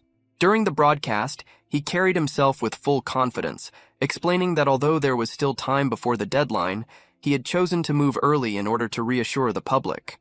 With his strength, clearing the 57th floor seemed like nothing difficult at all, and he intended to prove it right there on the spot. Without hesitation, he entered the Black Tower. The mission was to hunt 15 flame wyverns within 14 hours, creatures that dominated the sky and preyed on ogres. He had cleared this floor many times before, so he knew its patterns well. Even so, as the fight began, a strange sense of unease started creeping over him. He began by targeting enemies that were isolated, the usual method for avoiding being surrounded. As an all-weapon user, he could adjust to any distance, so he opened the battle with long-range attacks. But something immediately felt wrong. The first arrow he released deflected in an unexpected direction, striking a different wyvern and drawing extra attention, though dealing with two at once was still within his ability. Even so, the battle did not unfold the way it should have. After bringing them down, he noticed something unusual. Not a single one of his attacks had triggered critical damage. He brushed it aside and moved forward. Then things got even worse. A sudden sneeze ruined his aim, sending an arrow straight into a cluster of wyverns. At once, 3 of them focused on him and launched a coordinated assault. Even stranger, all 3 released dragon breath at the same time, something rarely seen because of the burden it placed on them. Forced into a desperate corner, Gwangil brought out his strongest skills and barely survived the clash. After a brutal fight, he killed 2 of them, leaving 1 weakened wyvern behind. Thinking he had regained control of the situation, he moved in to finish it. That confidence vanished almost immediately. As he stepped back, he accidentally crushed a wyvern egg hidden on the ground, something that should never have been there in the first place. The cry of the hatchling rang across the battlefield and drew the attention of the nearby wyverns. The moment he understood the danger, Gwangil realized that staying any longer would get him killed. With no other choice left, he retreated and abandoned the challenge. Outside the tower, the timing could not have been worse. He reappeared right in the middle of a live stage performance.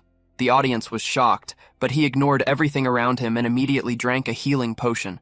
Even with the crowd erupting around him, he showed no reaction and walked away in silence. News of his failure spread across the world at once. Public opinion turned vicious, and he quickly became a target of open ridicule. At the same time, Ju Hyuk continued climbing and cleared the 31st floor.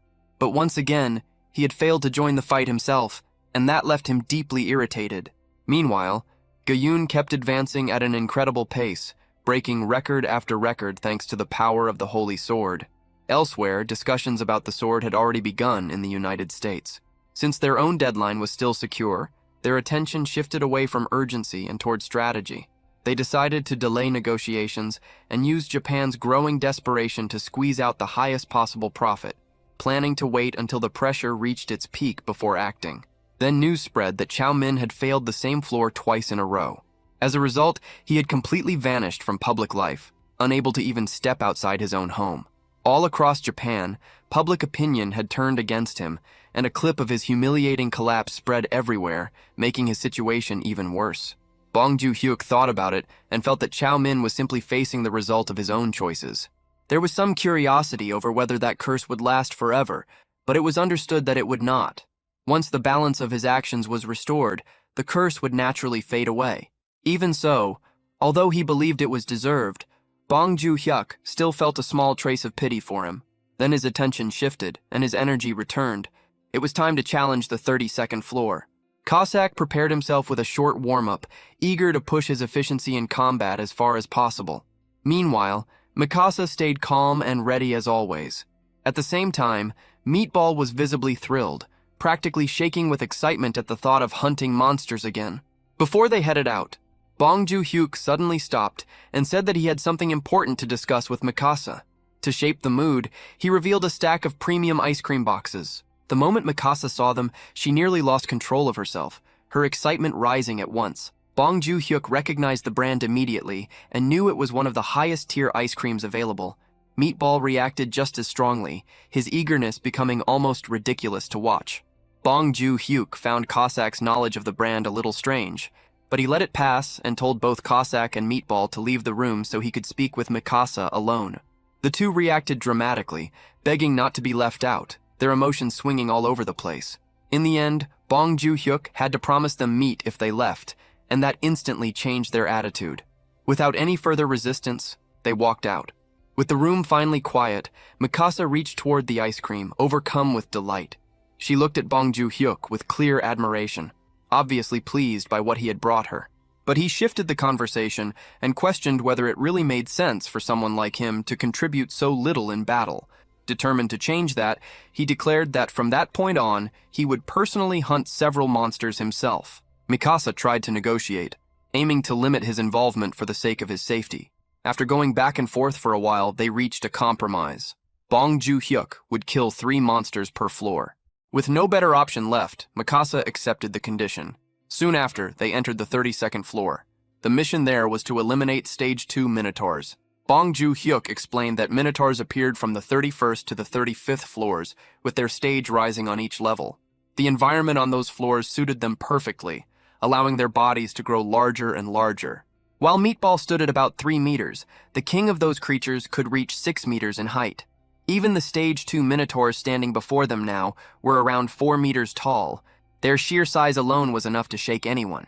Seeing such a huge enemy from up close, Bong Ju-hyuk felt doubt creeping in. After pushing Mikasa to let him fight, backing down now would be humiliating. Just as hesitation started to settle in, Mikasa activated her support magic from behind. Her spell strengthened Bong Ju-hyuk and his summons at the same time, while also slowing the enemies. Encouraged by that silent support, he looked around. Meatball was already holding his ground and had brought down several Minotaurs. Cossack stood nearby, ready to step in at any moment if things went wrong.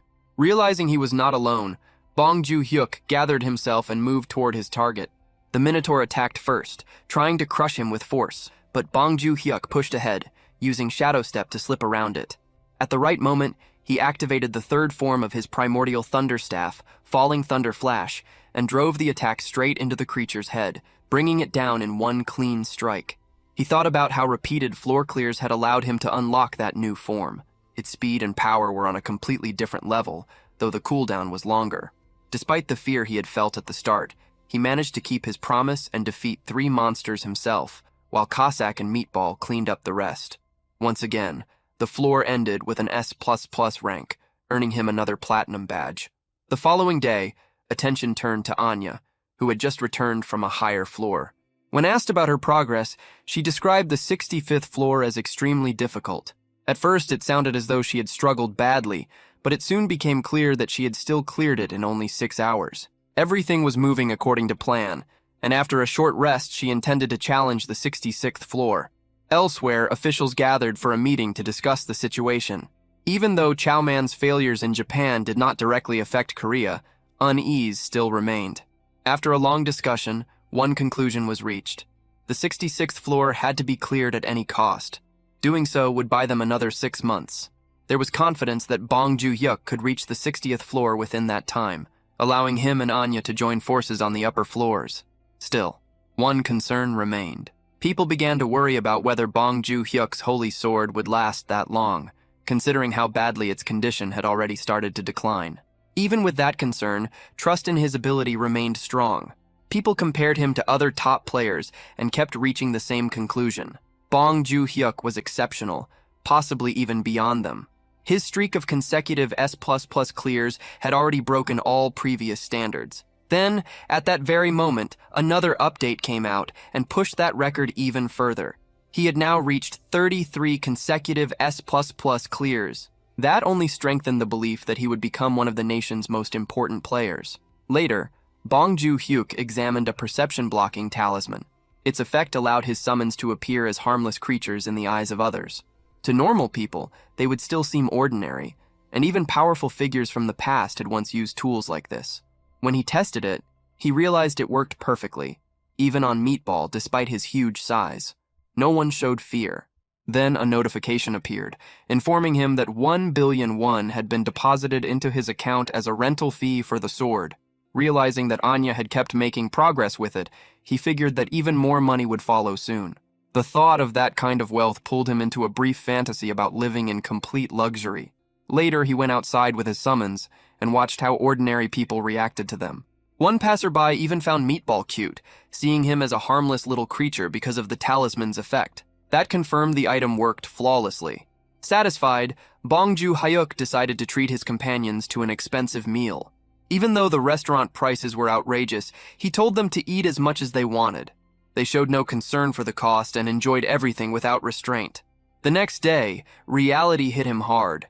The final bill was enormous, leaving Bong Joo-hyuk staring at it in disbelief. Even so, he forced himself to move past it and turned his attention back to the next goal, clearing another floor.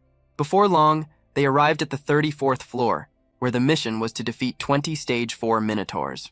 The moment Bong Joo-hyuk saw one, he was hit by its overwhelming size. It stood around 6 meters tall and completely dwarfed him. Fear crept in as he wondered how he was supposed to kill something like that. He quickly came up with a plan. First, break its balance by attacking the legs, then finish it while it was unstable. But uncertainty still remained. At that moment, Cossack stepped forward and offered support. On the condition that Bong Joo-hyuk would fight only one monster, he agreed to help. With that settled, Cossack coordinated with Meatball. Meatball took position to assist, planting his stance properly this time. Bong Joo-hyuk understood the plan. He would use Meatball's raw strength to launch himself high into the air. Trusting his team, he ran forward and jumped onto Meatball's hands. With a powerful shove, he was thrown high into the air, but the force was far greater than he had expected. He shot upward out of control, lost his balance in midair, and then began falling faster and faster. Panic hit him, but at the final moment, he activated Shadow Step, slowing his fall and regaining control. In that instant, he felt that something had changed. His movement had become lighter, almost as if he could walk through the air itself. The moment he recognized that shift, he understood that his skill had evolved. He gave this new ability the name Shadow Walker, reflecting its power to let him move freely even in midair. After landing safely, he was filled with excitement at having unlocked yet another skill. The next moment showed Joo-hyuk using Shadow Step through the air itself, leaving his other 3 summons completely stunned. Joo-hyuk remembered something from the past, when his captain had once said that someone had been seen performing shadow steps among the clouds, a story he had never believed. But seeing Joo-hyuk now made it clear that such a thing was truly possible. Joo-hyuk moved closer to the Minotaur, while thinking that he might be traveling too fast, and he questioned whether he could even aim properly at that speed. In the end, he decided there was only one way to know. He then activated the third form of his primal lightning staff, Falling Thunder Flash, and with a single strike, the Minotaur was knocked out instantly. Ju Hyuk felt proud when he realized he had managed to land safely by using the recoil from the attack, though a brief unease followed as he wondered whether he had nearly lost control in the process. His three summons stared at him in admiration and praised him openly, describing his talent as blinding and saying that even they could not reproduce something like that. They admitted that their summoner deserved to be called a warrior and showed deep respect, even while continuing to urge him to be careful.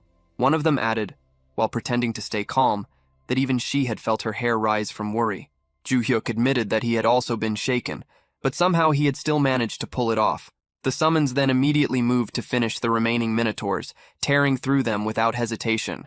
A system window informed Ju Hyuk that he had successfully cleared the mission on the 34th floor, gained a level, received 3.4 kilograms of mana stones, and obtained a summon grade-up rune.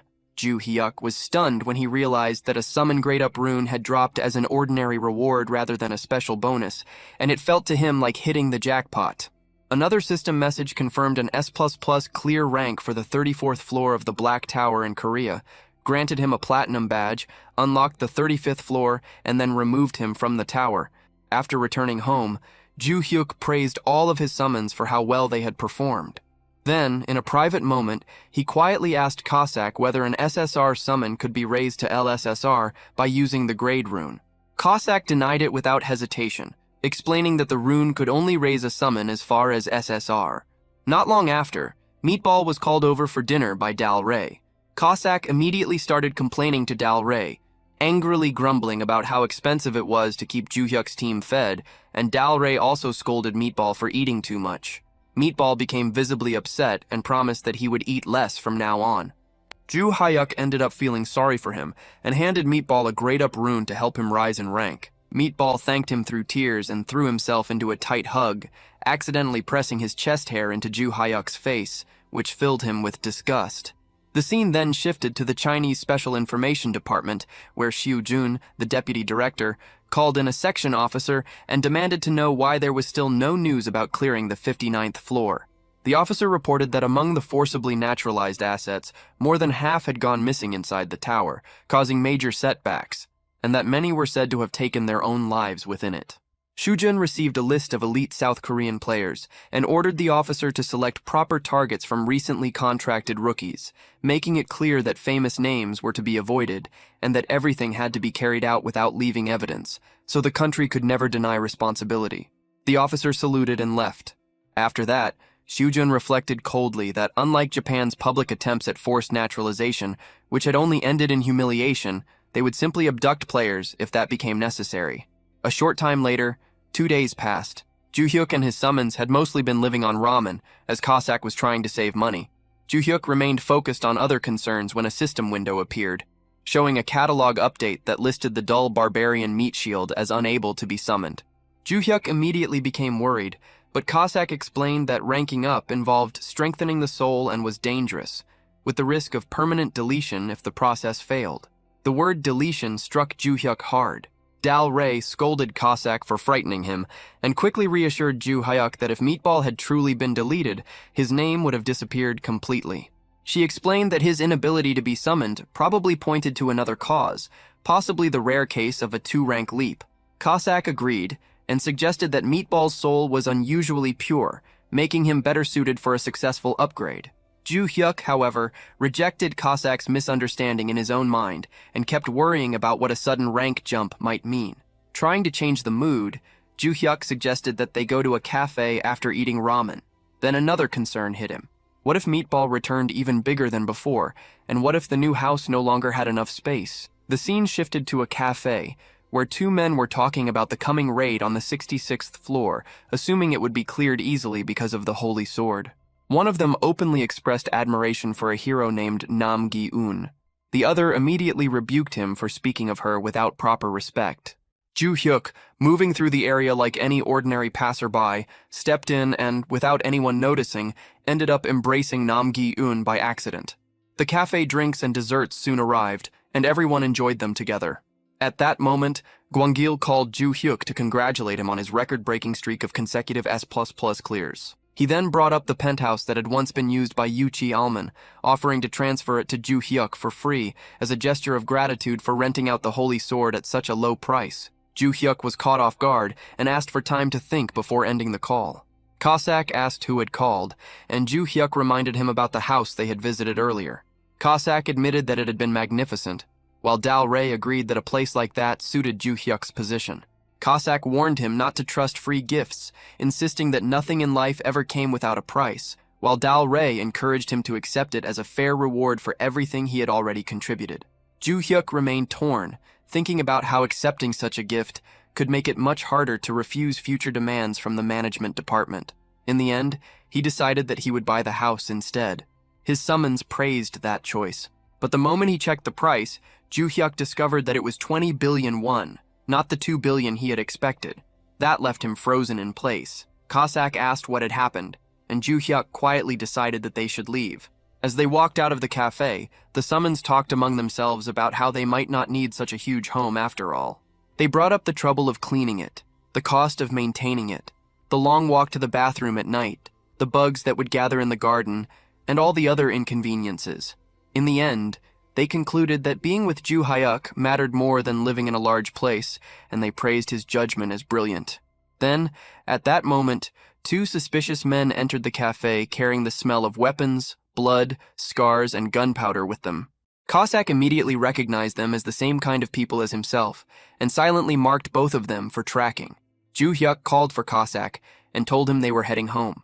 Cossack decided internally that, for now, he would keep the situation hidden from his summoner, and the scene ended there.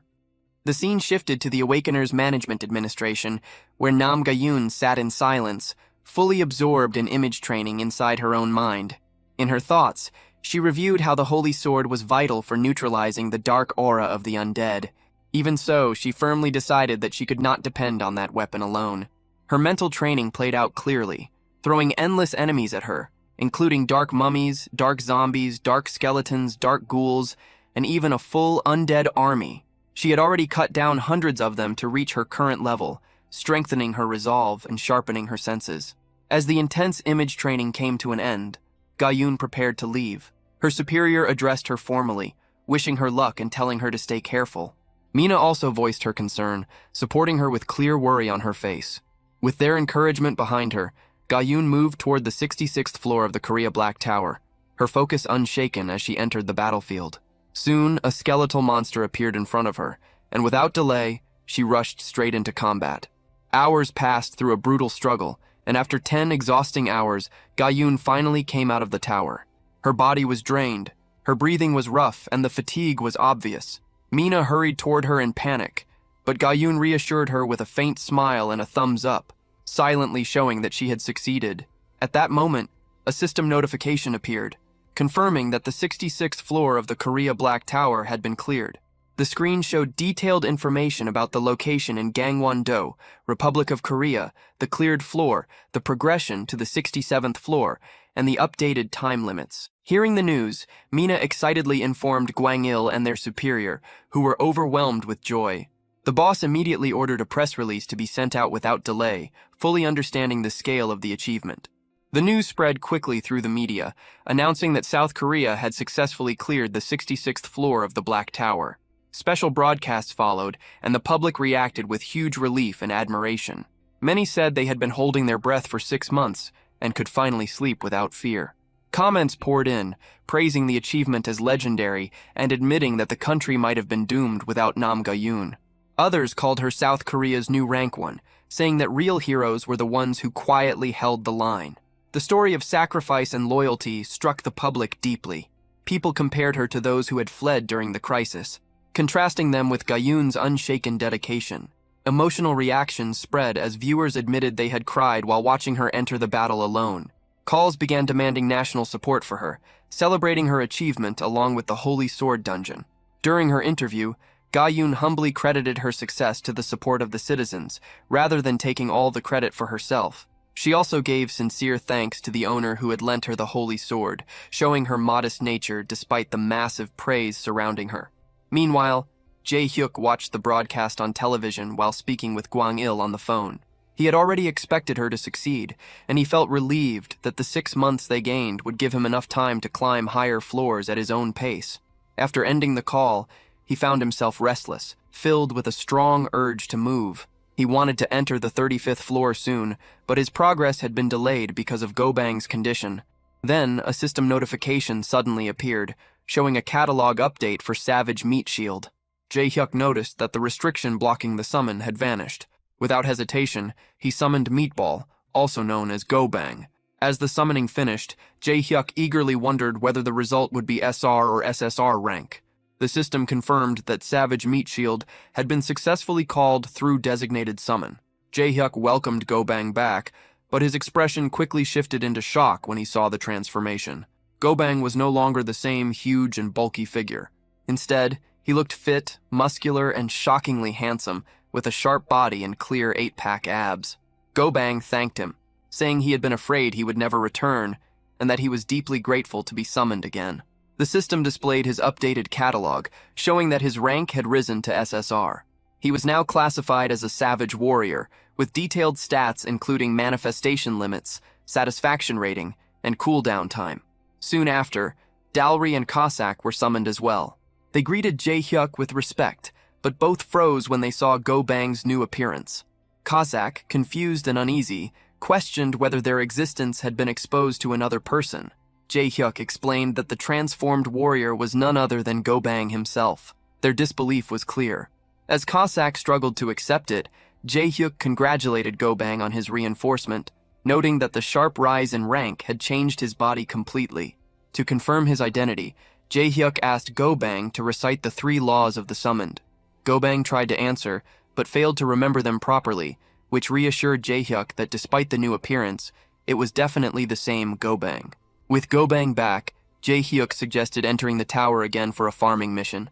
The team agreed and moved to the 34th floor of the Korea Black Tower. When they arrived, they faced massive demons. Gobang stepped forward, saying he would take the lead. Jae-hyuk hesitated, worried about his new form, which now looked smaller compared to his former towering size. Jae-hyuk suggested that Gobang should receive buffs from Dalry and work together with Cossack, but Gobang refused, saying he wanted to test his evolved strength on his own. Trusting his resolve, Jae-hyuk reluctantly agreed, while telling Cossack to stay ready in case intervention became necessary. Gobang then let out a thunderous shout, drawing every demon's attention at once. Jae-hyuk grew alarmed, thinking it would have been smarter to fight them one by one, but then Gobang transformed again, growing even larger than before. His size now rivaled a minotaur's, reaching a massive scale that stunned everyone there. What followed was pure, overwhelming force. Gobang fought the entire group of demons alone, showing incredible toughness and destructive power. His once reckless style now looked controlled and terrifying. Jae-hyuk watched in awe, even joking that he should have brought popcorn to enjoy the show. Cossack, however, reacted with irritation, complaining that Gobang's power had been boosted far more unfairly than his own rune upgrade. Dowry scolded him sharply for that attitude, reminding him that Gobang's increased strength meant Jae-hyuk would be safer. Realizing his mistake, Cossack apologized, clearly ashamed. Jae-hyuk then stepped in, softly asking Dowry to treat Cossack with more respect. Constant harsh words were unnecessary, and made things uncomfortable. Dowry accepted the correction, and sincerely apologized to Cossack, even taking his hand as a sign of goodwill. The reconciliation relieved Jae-hyuk, who wanted the group to stay united. Meanwhile, Gobang kept fighting fiercely. At one point, he was struck from behind, making Jae-hyuk panic for a moment. But Gobang answered with even greater force, completely overpowering the demons. His performance went far beyond anything he could do as an R rank, proving just how much he had grown. Soon after, a system message confirmed that the 34th floor mission had been cleared successfully. Gobang returned to his refined human form and calmly stated that the 34th floor had been far too easy for him. There was no arrogance in his tone, only quiet certainty backed by overwhelming strength. The energy still hanging in the air made it clear that he had not even gone all out. Even the system's presence felt strangely subdued, as if recognizing his dominance. Gobang expressed a desire to challenge stronger floors and keep fighting without end. Jae-hyuk, impressed and excited, declared that S++ clears would no longer be a problem. With renewed confidence and determination, he decided to climb quickly toward higher floors, moving forward together with... The next scene showed Dalry, Juhyuk, and Meatball sitting together while eating. Juhyuk looked at Meatball and smiled, thinking that with his increased firepower and a more compact SSR form, things felt satisfying in many ways. However, despite the change in appearance, Meatball still ate like a wild animal, throwing food everywhere. Seeing that, Juhyuk's smile faded, replaced by disappointment, realizing that nothing about Meatball's behavior had improved. Frustration burst out, and he snapped at him to stop making a mess. Meanwhile, Cossack sat quietly, his thoughts far away as he stared coldly out the window. Juhyuk noticed and asked why he was not eating. Cossack forced a small smile and brushed it off, saying he simply had things on his mind. Dalry pointed out that his jealousy was too obvious in front of the young master. Cossack, looking shaken and close to tears, denied it strongly. He explained that thanks to Meatball, Summoner Bong was much safer now, and that he was genuinely glad about it. Juhyuk reminded himself not to lower his guard just because Meatball had gotten smaller, noting that his appetite seemed even worse than before. He offered some food he had saved. Cossack became emotional, eating while crying and expressing how moved he felt. Juhyuk then asked if there was anything else he needed. Cossack hesitated before admitting that his manifestation time was about to end and asked to be summoned again around midnight. He explained the designated summon cooldown, that once his time expired, 3 hours had to pass before he could return. Juhyuk asked why, and Cossack shyly revealed the reason. There was a football match scheduled overseas that night, and he wanted to watch it live. Juhyuk looked surprised, wondering if Cossack had always liked football. Cossack eagerly confirmed it, clearly excited. Juhyuk agreed to summon him again later, and Cossack smiled with genuine happiness. Juhyuk then mentioned that he planned to visit the Awakening Management Department since he had gathered a large amount of mana stones. Cossack grew uneasy and asked if he was going alone, requesting to go with him. Meatball insisted that the outside was dangerous, saying the warrior should protect the summoner. Dowry also stepped in, suggesting that it was safer if they accompanied him. All of them acted like he was a child, refusing to let him go by himself. Juhyuk grew annoyed and snapped, reminding them that they could not even enter if they were not registered as players. The scene then shifted to the Awakening Management Department. Juhyuk arrived in a car sent by Guang. Guang welcomed him warmly, thanking him for taking the time to come. Juhyuk smiled and said that since a car was always sent for him, it was never a hassle. In his mind, he thought that the real difficulty had been leaving his summons behind. He casually mentioned that a normal car would have been enough, since he was not used to riding in limousines. Guang laughed it off and told him not to feel burdened, saying that such treatment was only natural. Then he guided Juhyuk inside. They sat down on a sofa, and Guang informed him that the mana stones he had brought weighed 54 kilograms, and that a total of 27 million won had already been deposited. Juhyuk expressed his thanks. Guang congratulated him on clearing the floor, and pointed out that player Nam Gi-eun had also performed remarkably well. He added that her success was largely due to Juhyuk lending her the holy sword. Then he brought up the penthouse transfer again, and asked if Juhyuk had made a decision. Juhyuk hesitated, saying that receiving something like that for free felt like too much pressure, and that he would rather earn the money and buy it himself later. Guang insisted that the offer would remain open, stating that the penthouse would be kept vacant for him, making it clear that he was determined to give him the property. Juhyuk felt a quiet sense of guilt, thinking about how far they were going for him. Guang then shifted to a more serious topic. Juhyuk asked what it was, and Guang explained that it concerned player Gerald Watson, who was scheduled to visit Korea in a few days. Juhyuk recognized the name immediately. Guang explained that Gerald Watson was a world-famous player, a magic swordsman, and currently the highest-level player in the world. Juhyuk wondered why this was being brought up. Guang revealed that the purpose of the visit was to rent the holy sword, with a proposed fee of $10 million per use. Juhyuk was shocked, internally questioning whether he had heard that correctly. Guang confirmed that it was indeed $10 million, roughly 13 billion won. Juhyuk froze, his expression stiff with disbelief. Guang watched his reaction and remarked that even that amount might not be enough, considering that the sword could essentially prevent a national crisis. He added that he intended to stall the negotiation team, since settling for only $10 million felt too low. Juhyuk grew tense, sweat forming as he struggled to process everything. He thought about what could happen if pride caused the deal to collapse, and the idea of losing such an opportunity made him uneasy. He quickly cut in, insisting that $10 million was already more than enough and urged them to accept the offer and move forward with the deal. Later, Joo-hyuk returned home and became emotional while thinking about the 13 billion won. Tears of happiness ran down his face as he realized that his 2 billion won salary could now be treated like pocket money. He thought about his parents and felt that he had finally made it. Feeling hungry, he considered ordering fried chicken, jokbal, beef yuko, or tuna sashimi, even thinking about ordering everything at once. But he stopped himself and chose to eat ramen instead. As he ate, tears continued to fall, not from sadness, but from relief and happiness. He thought about saving tuna sashimi to enjoy later with his summons, realizing that he was already satisfied just eating ramen for now. As night came, Joo-hyuk summoned Cossack again. He mentioned that he was exhausted from moving around all day and would not be able to stay awake to see him off when his time ended. He told Cossack to enjoy the football match as much as he wanted. Cossack began watching the game while Joo-hyuk fell asleep. After Joo-hyuk drifted off, Cossack quietly stepped outside. He reflected that the tracking mark he had placed had no physical form, and that it could not be detected or removed by anyone on Earth. He traced the marks he had placed on the two suspicious figures the day before. Throughout the entire day, he kept sensing those fragments of magic lingering, watching the office without pause. The thought of someone spying on the place where the summoner lived stirred anger in him. He narrowed down their location without hesitation. The scene shifted to a place operating under the name Imperial Traditional Massage. Inside, several individuals reviewed gathered data. They spoke through lists of targets, going over details one by one. A woman named Kim Minji, 32, recently contracted to an elite team, estimated to have reached at least the 30th floor. More names followed, including Jang Dong-soo. Then they reached Bongju Hauk, 25, noted as having signed his contract just over 2 months ago, with an estimated position somewhere in the high 20s of the tower. Their conclusion came quickly. No immediate problems.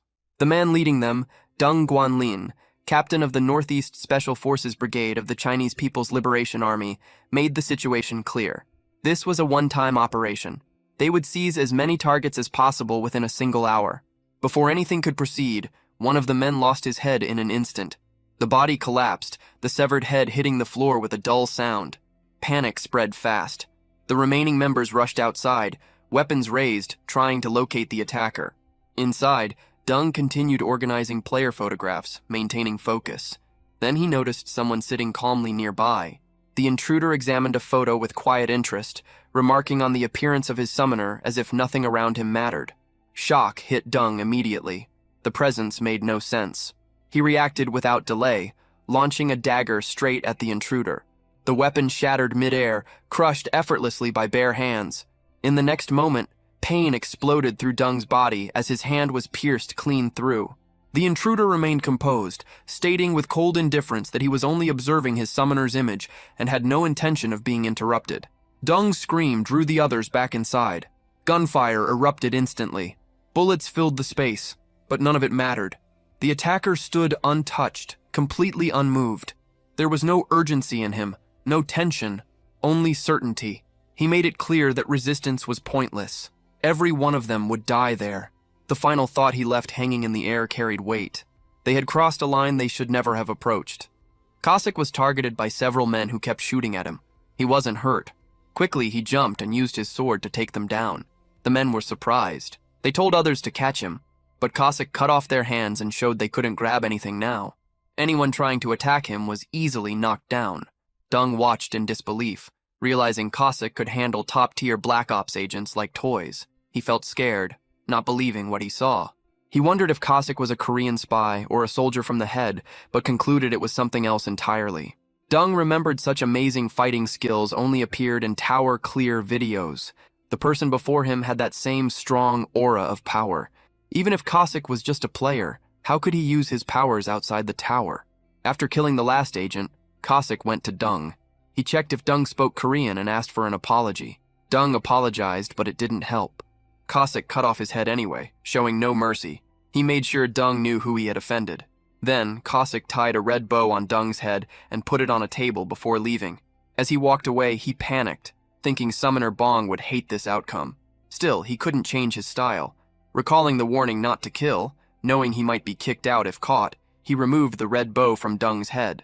The next day, Ju Hyuk called them together. He casually mentioned the night before and said Cossack enjoyed watching football. Cossack admitted it was true. Ju Hyuk then noted that he had stocked food in the fridge for Cossack, but he hadn't eaten any. Cossack explained he was too focused on the match. Ju Hyuk found Cossack's enjoyment amusing and suggested they let him know if Cossack wanted to watch another match. Shortly afterward, the three of them prepared for clearing the 35th floor and defeating the Minotaur King. Entering the floor, a system window appeared, informing them that they were in the Black Tower's 35th floor in Korea. The mission required them to defeat 80 Minotaurs of any type and 1 Minotaur King within 13 hours. They started with 0 Minotaurs defeated and 0 Minotaur Kings. The Minotaurs roared loudly when they saw the group, signaling the start of the battle. Ju Hyuk noticed a large number of them swarming around. Princess Dao moved forward first, activating her buff and getting ready to attack. Meatball increased his size and prepared to charge in. Cossack shot forward at incredible speed. He thought about how Meatball had stolen the spotlight on the 34th floor and decided this time he would show everyone what a real SSR rank looked like. With overwhelming speed, Cossack began cutting down Minotaurs one by one. Ju Hyuk watched in confusion, unsure why Cossack was suddenly so aggressive. Meanwhile, Meatball continued crushing Minotaurs and confidently told Cossack to fight safely behind him. Cossack quickly replied, refusing any support and saying he could handle everything himself. Seeing both Cossack and Meatball working together, Ju Hyuk realized their progress was accelerating rapidly. He decided to take down a few enemies himself to prove his worth. Determined, he remembered inventing Shadow Step in mid-air. With that resolve, Ju Hyuk used Shadow Step while airborne and moved toward the Minotaurs to attack. However, due to the WIPM trait, he ended up targeting only weaker Minotaurs. At that moment, the Minotaur King suddenly appeared. Ju Hyuk was shocked and terrified, realizing it had arrived much earlier than expected. Just as the battle began, the Minotaur King charged toward Ju Hyuk to attack. But before it could hit him, Meatball stepped in with a single overwhelming blow. The Minotaur King was hit so hard it flew far away, out of sight. The Minotaur King was defeated. Looking at the time, Ju Hyuk smiled, seeing 759 left. He noticed the power balance had changed a lot. Meatball's strength amazed him openly. Hearing this, Cossack felt sad and fell to the ground. He thought about how he wanted to defeat the boss himself to prove his worth. Soon, a system message said they cleared the 35th floor of Korea's Black Tower with an S++ rank. They got a platinum badge as a reward. The scene then showed where Cossack had killed Dung and his men. Police were investigating. Mina and Gwangil arrived, introducing themselves as team leader Jian Gwangil from the Awakening Management Office and supervisor Lee Mina, a police officer. She thanked them for coming quickly and led them inside. Gwangil asked about case files, and the officer confirmed targets were from the management office. Gwangil noticed something alarming. Sensitive data had been leaked. Seeing Ju Hyuk's photo in the files, he realized even Bong Ju Hyuk's info was exposed. He told Mina to call an emergency meeting for all executives right away. Mina agreed and got ready. In Ju Hyuk's room, he looked at his new reward and wondered excitedly about the 35th badge perk. Cossack suggested getting holy water from a dispenser before trying again, thinking they should pray first. Ju Hyuk thought it might be a good idea, but Princess Dalry stepped in, saying the water wasn't holy. She warned that praying with regular water could bring bad luck. Hearing this, Ju Hyuk felt annoyed and remembered internally that Dalry was called earlier with dispenser water. Seeing Ju Hyuk's face, Dalry got worried and asked if something was wrong or if there was dirt on his face. Ju Hyuk quickly said no and decided not to share his thoughts. He then focused on checking the perks. A system message told him he got a perk for 35 platinum badges. Meanwhile, Cossack thought about an upcoming random summon and hoped it would give better trade chances. Soon, another window popped up, saying Ju Hyuk's tower had received Golden Aegis of Warm Dawn and then Golden Mace of Cold Twilight. Ju Hyuk was surprised to see two items. The first, Golden Aegis of Warm Dawn, boosted concentration, made a bright flash, strengthened both physical and magic defense, and let him reflect attacks when blocking successfully. It also kept him calm in any state and couldn't be destroyed. The second, Golden Mace of Cold Twilight, increased attack speed, froze targets, extended his range, and had a chance to create an ice field on hitting them. This made enemies go to their twilight rest end. Both items were indestructible. Ju Hyuk was very happy, thinking the abilities were amazing. Excited, he started dancing. Cossack noticed Bong smiling widely and told Dalari. Worried about Ju Hyuk getting more reckless, Cossack wondered what they should do. Dalari whispered that they needed to hold his pants to stop him. Trying anything, Cossack doubted it would work, remembering they tried before. He regretted not praying earlier. Dalari said dispenser water wouldn't help and suggested something worse might have happened. Then, Meatball reminded them that when they prayed with dispenser water, Princess Dalari appeared. Dalari was surprised by this and reacted, Meatball appeared clever enough to make jokes now, which surprised disbelief. Meatball explained that warriors don't lie and didn't know how to joke. Cossack agreed, saying it was true and tried to recover. Dalari awkwardly laughed and thought it wasn't a normal dispenser. She believed it had to be a divine one, capable of turning water into holy water and summoning her. Cossack quickly corrected her, stating it was just a regular dispenser, but Dalari insisted they should believe the opposite. As they talked, Meatball reminded everyone that a random summon would soon happen, with their master bringing someone new. This meant there would be 4 summons in total. Since Ju Yuk's trade hadn't been enhanced, the 3-man system would continue for now. Both Dalari and Cossack agreed. Then, Meatball raised a serious question about what would happen if someone more useful was summoned, making one of them leave. Hearing this, Cossack started to sweat nervously as he thought about it. He noted that Meatball could take hits and deal damage, while Dalari offered top-tier support. Feeling unsure about his assassin role, Cossack realized the likely candidate to go would be him if such a situation arose. The mood in Ju Hyuk's gathering suddenly turned serious when Meatball mentioned a scary scenario.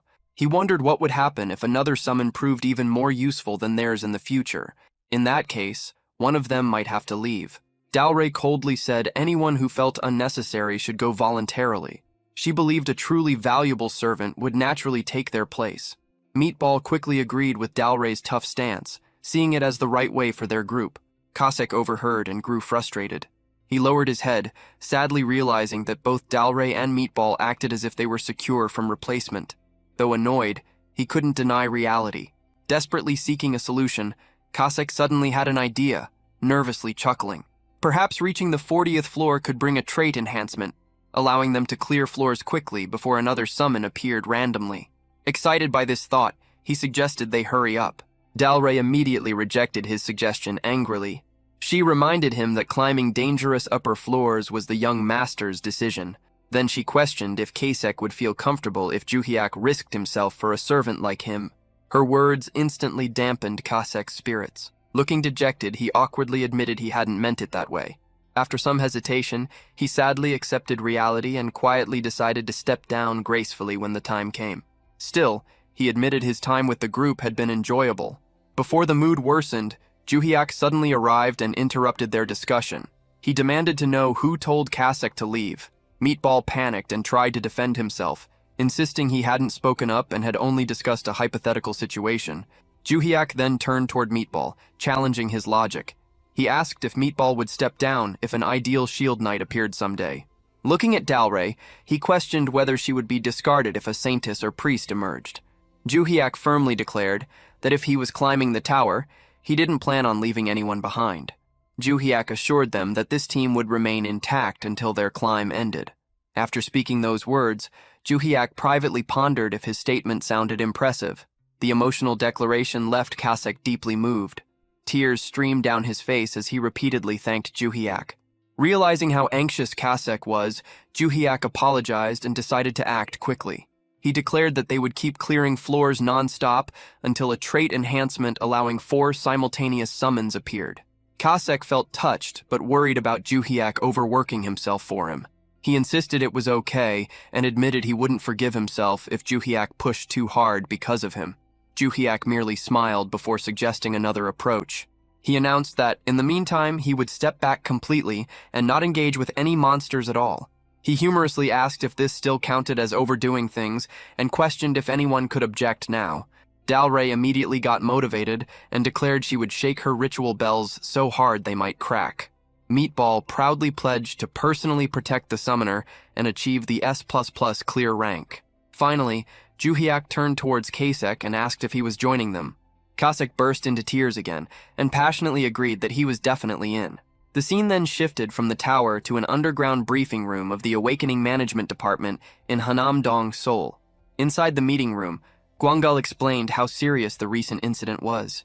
He clarified it wasn't just a simple murder case, but a kidnapping attempt targeting the elite team responsible for the nation's future. At first glance, the victim seemed ordinary, but NIS director Park Il-jun revealed they were highly trained soldiers according to autopsy results. Another bald director noted that the real target had been the owner of the Holy Sword and warned about the significant loss this would cause the nation. Therefore, they needed to find out who was behind it. Fight began. Park Il-jun let out a heavy sigh and acknowledged that things were tough. With everyone involved already dead, there was almost no evidence left for investigation. At this point, Guanggal firmly said China probably did it. He explained that China abducting skilled players from all over the world had become widely known beyond mere rumors. He added that if any traces remained in Korea, they needed to thoroughly examine the entire abduction network. Although he didn't like admitting it, Guanggal admitted that the failed kidnapping attempt ended only by chance. Deep down, he was almost grateful for the mysterious killer who stopped them. The next day, Ju Hyuk and his summons arrived at the 36th floor of the Black Tower in Korea. Ju Hyuk asked everyone if they were ready to push themselves hard until they got the next perk. All three summons confidently said they were fully prepared. The narration noted that floors 36 to 40 housed large humanoid monsters called ogres, smaller than minotaurs but incredibly fast and dangerous. Despite this, Meatball proved much faster and stronger than the ogres, with Shaman Dalray constantly applying wide-area binding debuffs and caustic effects, becoming increasingly aggressive as an assassin. The team easily overpowered the monsters. As a result, Ju Hyuk achieved an S-clear rank on the 36th floor of the Black Tower. The group continued using the same strategy while aiming for trait enhancement rewards. The next day, they entered the 37th floor where lightning-fast ogres appeared. However, the team still dominated them. On the 38th floor, new ogres attacked from the air with incredible jumping power. Yet, Meatball remained faster and stronger than all of them. Then came the 39th floor, where even more dangerous ogres were present. These monsters used cunning hit-and-run tactics to buy time and avoid direct fights. Despite their tricks, Meatball still completely overwhelmed every single ogre with raw speed and power. The team joked that throwing Meatball directly at the ogres worked perfectly. Soon after, numerous system notices began appearing one after another. The system announced that Ju Hyuk had achieved S++ clear ranks on the 35th, 36th, 37th, 38th, and finally the 39th floor of the Black Tower. This achievement shocked everyone. Many people online discussed it intensely over 5 straight days. Some compared the mysterious S++ record holder to Nam Ji-eun, but a few still favored Nam Ji-eun. Most argued that no ordinary player could match 39 consecutive S++ clears. Others insisted that if someone was truly skilled, they had to recognize the S++ record holder without question. Many found it hard to believe anyone would compare their achievements. Some joked about excessive national pride and suggested everyone have a drink instead. Meanwhile, many worried about the player's pace. They noted he had been clearing non-stop for 4 days straight, which seemed absurd. Security around Ju Hyuk's office recently tightened significantly. The number of guards increased greatly. The day before the 40th floor clear, Ju Hyuk planned to visit somewhere important early morning. Leaving at 4 a.m. made him nervous due to suspicion. However, he remembered a talisman that blocked perception. After talking cautiously with a guard, Ju Hyuk felt relieved. The talisman not only hid his face but also scattered others' attention. With this, he passed the heavily guarded area without raising suspicion despite strict security. Outside, Ju Hyuk flagged down a taxi and got in. He politely asked to be taken to Gongju Traditional Market in Changnam and requested slightly faster driving. The driver was surprised by the destination's distance, but after hearing 500,000 won offered, his attitude changed instantly. Excitedly, he told Ju Hyuk to fasten his seatbelt tightly. They eventually reached Gongju Traditional Market. Upon arrival, Ju Hyuk called Kasek and apologized for dragging him out while he was in the bathroom. Kasek insisted everything was fine, talking about loyalty. The two then walked through the market together, discussing what they needed to buy. Ju Hyuk suggested starting grocery shopping cheerfully, and Kasek agreed happily. They bought various foods, fruits, and supplies throughout the market before heading off, towards Mount Yungsin. Upon arrival, Ju Hyuk called Dalray and Meatball over as well. Dalray politely said she had been waiting for him. Meatball proudly announced he would carry all the luggage himself and told everyone to give it to him. As they ventured further into the area, Dalray smiled gently and noted that although this world was different from hers, the mountains looked strikingly similar. This made her believe the place she mentioned earlier might still exist. Joo-hyuk asked everyone to follow him. Meatball then placed Joo-hyuk on his shoulders while carrying their belongings, and they continued walking together. Eventually, they found a hidden hiking spot. Realizing such a beautiful location existed off the usual trail, Joo-hyuk was amazed. Dalray instructed Meatball to move a big rock aside. He complied immediately and pushed it away. Beneath the rock, Joo-hyuk discovered an altar. Dalray then told everyone to clean the altar thoroughly, using the water they had collected earlier. As they cleaned, Dalray calmly sharpened her sword against the stone. Seeing her dressed in white mourning clothes while sharpening a blade made Joo-hyuk feel very nervous. He secretly wondered if she still held a grudge because of his constant nagging. After cleaning was done, Dalray started her ritual. She floated into the air and prayed for the heavens to bless young master Bong Joo-hyuk with great fortune. Meanwhile, Joo-hyuk repeatedly prayed fervently, hoping for a trait enhancement to appear. After completing the ritual, they entered the 40th floor immediately. A system message appeared, stating a 13-hour time limit along with clear conditions. Eliminate 80 ogres of any type and 11 twin-head ogres. Ordinary ogres posed no threat to their team. Each twin-head ogre was quickly annihilated as soon as it appeared. Shortly after, another notification announced that Joo-hyuk had achieved an S-clear rank on the 40th floor of the Black Tower. The system rewarded him with a platinum badge for obtaining an S++ clear. Another message explained perks would be awarded after collecting 40 platinum badges. Joo-hyuk wondered if his long-awaited trait enhancement might finally arrive. Upon receiving this perk, Kasak returned home feeling so elated that he shouted with joy. Joo-hyuk and Dalray quickly asked him to be quiet. Feeling embarrassed, Kasak grew upset and apologized. Joo-hyuk then examined his inventory to check the new reward. Inside, he found a unique ticket labeled as a roulette token. The system explained that tearing this one-time use ticket would activate a random selection process. However, if not used within an hour, the chance would vanish forever. Joo-hyuk stared at the roulette system in disbelief. It contained numerous sections with various tickets, skills, potions, stones, items, and herbs. Eventually, he spotted the trait enhancement reward on the wheel.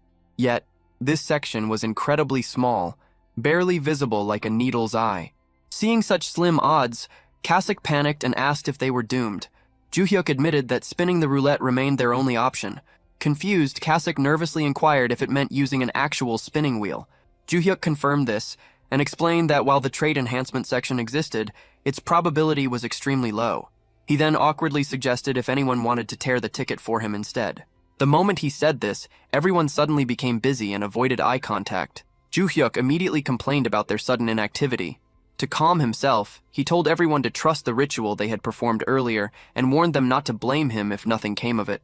Everyone agreed that blaming him was unnecessary. Finally, Joo-hyuk tightly held onto the roulette ticket, desperately praying for his desired outcome, the simultaneous for-summon trait enhancement. Joo-hyuk impatiently stared at the endlessly spinning roulette, almost reaching out to touch it in frustration. After what felt like an eternity, the wheel finally halted on trait enhance, prompting him to cheer with joy as his summoned creatures rejoiced alongside him. A system message appeared, confirming the enhancement of his awakened trait and noting that he could now maintain 4 simultaneous summons. Joo-hyuk declared that a summon cooldown lasting a week had been activated, advising everyone to take it easy for now, and casually mentioned having chicken might be good. The mention of chicken instantly sparked excitement among all his summoned creatures. Meanwhile, at Incheon International Airport, Gerald Watson rushed out of an arriving plane with great enthusiasm. Director Antonio was puzzled by Gerald's sudden dash, but learned that he had been eagerly waiting to take revenge on the Dark Specters. Antonio reminded him they had already defeated them before, but Gerald brought up Nam Gayan from Korea, who completed the challenge in just 10 hours. Gerald insisted he needed to match this time for true revenge. Antonio silently worried about Gerald's reckless nature as he reluctantly followed. At the Awakened Management Department, John Gwang-il warmly welcomed Gerald and Director Antonio before introducing himself. Gerald quickly got down to business by asking about the Holy Sword, making Gwang-il chuckle at his eagerness. Soon, Gwang-il led him to the floor where the Holy Sword was stored. Gerald paid a hefty rental fee and stared directly at the legendary weapon. Gwang-il warned him to follow the contract's terms, but Gerald confidently grabbed the sword and declared that he would not lose. Immediately afterward, the system announced the start of the Black Tower's 66th floor mission.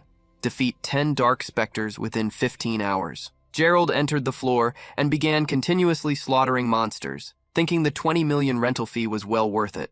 5 days later, Ju-hyuk had locked himself in his room with a warning sign outside, instructing everyone not to disturb him. He reflected on advice from Guion-dal-Rei, the greatest shaman of Cheon Empire, while his synchronization rate steadily increased to 95%. Ju-hyuk patiently waited for a random summon and even informed team leader Guion and his family that he would be away for some time. Money for food, he chose to live on simple instant noodles, thinking he had conquered his love for eating. The day finally came. Ju-hyuk called in 3 of his existing summons and noticed their worried looks, wondering if they feared a new summon might replace them. To avoid tension, he started the random summoning right away. A small, plump hamster appeared from the circle. The system identified it as Razix, an R-grade worker-type beastkin. Razix could stay for 10 hours, had no satisfaction rating yet, and needed a cooldown of 3 hours after being unsummoned. Ju-hyuk stared in disbelief. Not only was the summon just a hamster, but it was only R-grade and classified as a worker. Deep down, he felt this was a failure. Meanwhile, his other summons instantly adored Razix's cuteness, trembling nervously. Razix tearfully asked if he should return home. Feeling guilty, Ju-hyuk gently said he would summon him again later and unsummoned him for now. Disappointed but pragmatic, Ju-hyuk decided to make use of Razix somehow. Still, the outcome felt anticlimactic. Another system notification appeared, revealing a skill cooldown reset ticket. Galray encouraged Ju-hyuk to see it as luck, while Kasak explained they needed someone to help summoner Bong climb the tower. Meatball confidently assured him things would work out this time. Encouraged by their support, Ju-hyuk thanked them sincerely before attempting another random summon. This time felt different. Ju-hyuk sensed something special was coming. Soon, a Taoist immortal appeared from the circle. The system introduced him with an intimidating description: the greatest enemy of Marim, the most sinister figure in Jonggu, and responsible for countless deaths. His name was Gwangma, the Mad Demon. He was LSSR rarity, legendary super rare, a human-type Miram warrior who could stay for 3 hours before needing a cooldown of 3 hours. Ju-hyuk felt uneasy from this horrifying description. Surprisingly, however, Gwangma politely greeted him. Relieved, Ju-hyuk returned the greeting, thinking at least the summon appeared polite on the surface, but Gwangma's history was soon revealed. In an age of chaos, Morim and the government had a tacit agreement not to interfere with each other. Gwangma broke this taboo by the emperor was beheaded and his head was shown in the market square. Consequently, the Morim alliance, the unconventional faction, and even the demonic cult joined forces to declare him their public enemy. After 7 days and nights of fighting, he was finally slain by the combined efforts of Morim's top leaders. Upon hearing this tale, Ju-hyuk realized Gwangma truly was terrifying. Yet, he also grasped that such a monster must have immense strength. Gwangma glanced at Ju-hyuk's existing summons, introduced them, and encouraged everyone to greet each other. However, the 3 summons stood awkwardly. Gwangma coldly dismissed them as insignificant beings not worth speaking to. He then asked how many towers had collapsed so far. Ju-hyuk replied that 1 tower had fallen, which seemed to ease Gwangma slightly. When Ju-hyuk explained humanity's conquest only reached the 67th floor, Gwangma disclosed a grim truth. Once humanity surpassed the 71st floor, collapsing towers would start appearing globally. He warned that these collapsed towers pierced into the earth like giant nails and permanently corrupted it. Fortunately, things were not dire yet since just 1 tower had fallen. Gwangma then explained the cruel aspect of the tower system. Individuals could only enter towers within their own countries due to nationality restrictions, making the system extremely cunning. He assured Ju-hyuk that his country would remain safe because Gwangma was now present, stating Ju-hyuk no longer needed weaker summons. However, he pointed out that saving just 1 nation meant nothing if humanity perished. With a sinister grin, Gwangma declared he would help Ju-hyuk conquer the world itself. He vowed to spill blood if necessary, and promised Ju-hyuk would eventually be the sole emperor ruling over all humans. Horrified, Ju-hyuk wondered if Gwangma had lost his mind. Quickly, he ordered him not to do anything reckless, but Gwangma calmly refused, insisting such actions were essential for saving both Ju-hyuk and the world.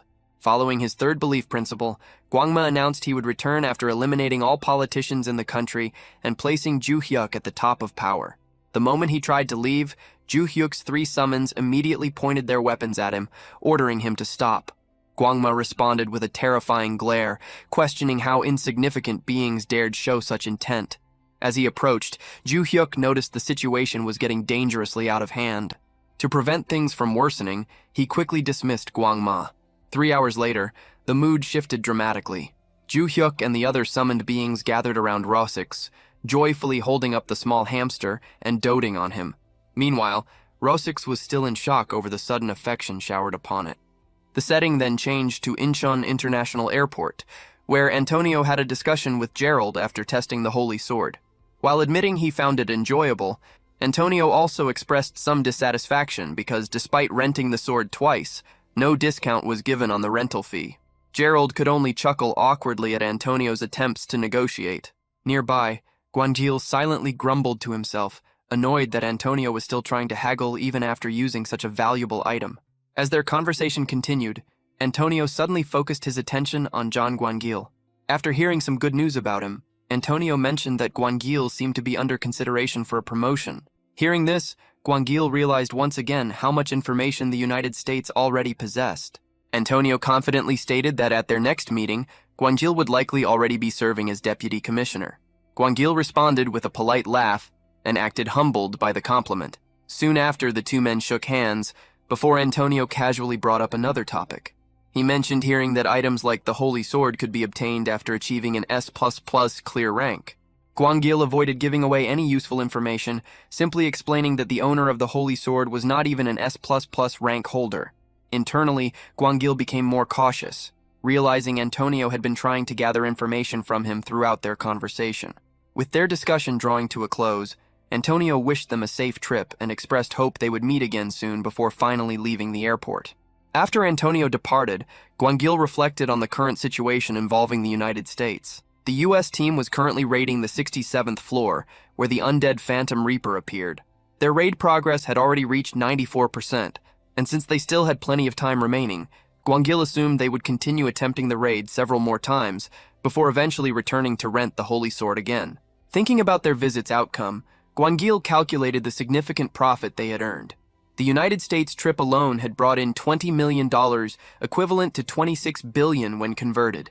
This realization made him certain that Player Bong would be extremely pleased once he heard the news. After finishing their business at the airport, the scene smoothly transitioned. Ju Yuxi returned home where his newly summoned companion, Razix, started handling all household tasks immediately. Razix cleaned every corner of the house, took out the trash, organized rooms, collected laundry, ran the washing machine, washed dishes, and even removed water stains without missing anything. Seeing this level of dedication, Ju Yuxi and other summoners were genuinely impressed and happily praised him. Delray especially grew attached to Razix and hugged him excitedly like a baby. Once all chores were done, Ju Yuxi instructed Razix to finally take some rest. While Razix quietly ate his meal, the others took the opportunity to whisper about their new companion. Ju Yuxi admitted that despite Razix's appearance, he was surprisingly helpful. Meatball acknowledged Razix's cleaning skills, but noted that he seemed weak and probably wouldn't be useful for climbing the tower. Delray shyly commented that Razix looked cute, but still appeared uncertain about his abilities. Meanwhile, Kosik suggested keeping Razix around temporarily and replacing him once the summon cooldown reset after 30 days. At that moment, Razix suddenly appeared beside them. The entire group froze as they realized he might have overheard their conversation. To ease the awkward atmosphere, Ju Yuxi nervously forced a smile and quickly changed the subject by asking whether Razix had finished all the peanuts. He then suggested celebrating their new member by clearing the 41st floor together. Razix immediately agreed enthusiastically. Watching his reaction, Ju Yuxi secretly sighed in relief and convinced himself that Razix probably hadn't heard their conversation after all. Soon afterward, the group entered the 41st floor of the tower. The mission for the 41st floor was to defeat 15 ironclad basilisks starting from this level. Giant land beasts began appearing inside the tower. One such monster was an ironclad basilisk, a massive reptilian creature resembling a terrifying mix between a crocodile and a lizard. Its body length ranged from 7 to 8 meters, making it an intimidating opponent. The most frightening ability of the ironclad basilisk was its paralysis beam. As soon as a human made eye contact with the monster, their body instantly froze in place. Once struck by the beam, escaping became unfeasible.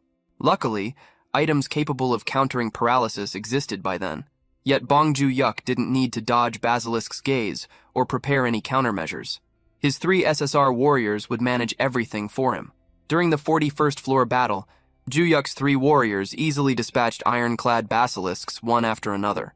Watching them fight, he suggested finishing the raid quickly so they could all enjoy dinner together afterward. Inspired by this idea, he decided to hunt 3 basilisks himself. However, Kasek immediately intervened and reminded him of his real task, protecting Rasek's safety. Compared to the giant monsters on that floor, Rasek's appeared tiny. A single bite would kill him instantly. Hearing this, Joo-yuk silently acknowledged his genuine concern for Rasek's well-being. The memory from Rasek's first summoning still lingered in his mind vividly.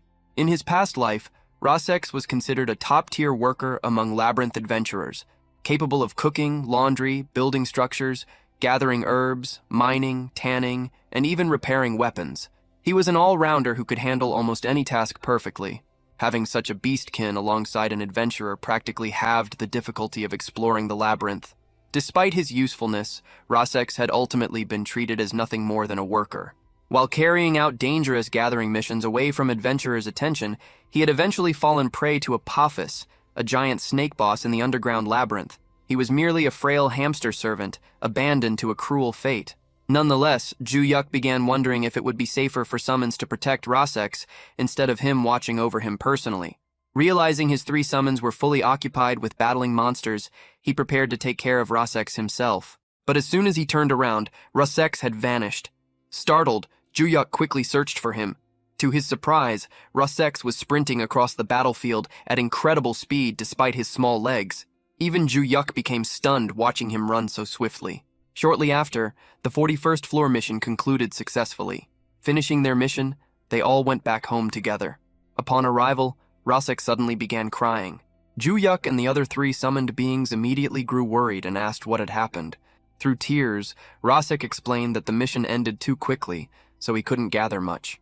He managed to collect some herbs, basilisk leather, and a few mana stones. Hearing this, Joo-yuk was completely stunned by what Rasek said. That meant all those items were actually gathered from within the tower. For Joo-yuk, that should have been impossible if gathering materials inside had always been possible. There would never have been such a severe shortage of resources in the first place. During early Black Tower days, many people tried bringing tower materials out. They stored cave pebbles, wasteland branches, and plains herbs in their inventories, or carried them physically, but every attempt failed. The only things normally taken from the tower were monster drops after hunting. Rasek casually kept those inside his backpack as if it was routine. Dal Rey playfully tugged at Rasek's cheeks while admiring his haul, finding him adorable. Rasek humbly apologized, saying he could gather so much because this was his first time collecting items for Joo-yuk. Wang was amazed by the speed of their hunt, and Dal Rey continued the conversation by wondering if a slower hunt would allow Rasek to bring back even more. Rasek confidently said he could collect 10 times as many under those conditions. Hearing that, Joo-hyuk became excited at the thought of receiving 10 times more precious items. He imagined his balance skyrocketing endlessly and immediately asked if Rasek wanted to enter the tower again. Rasek calmly explained that entering was limited to once a day. Joo-hyuk then proudly said he could do it twice. Rasek smiled brightly. The summoner was extremely impressive and genuinely awesome as they prepared to relocate again. Joo-hyuk joyfully recalled the amazing reward he earned from successfully summoning the Mad Demon and completing his first LSSR challenge. The prize had been incredibly delightful.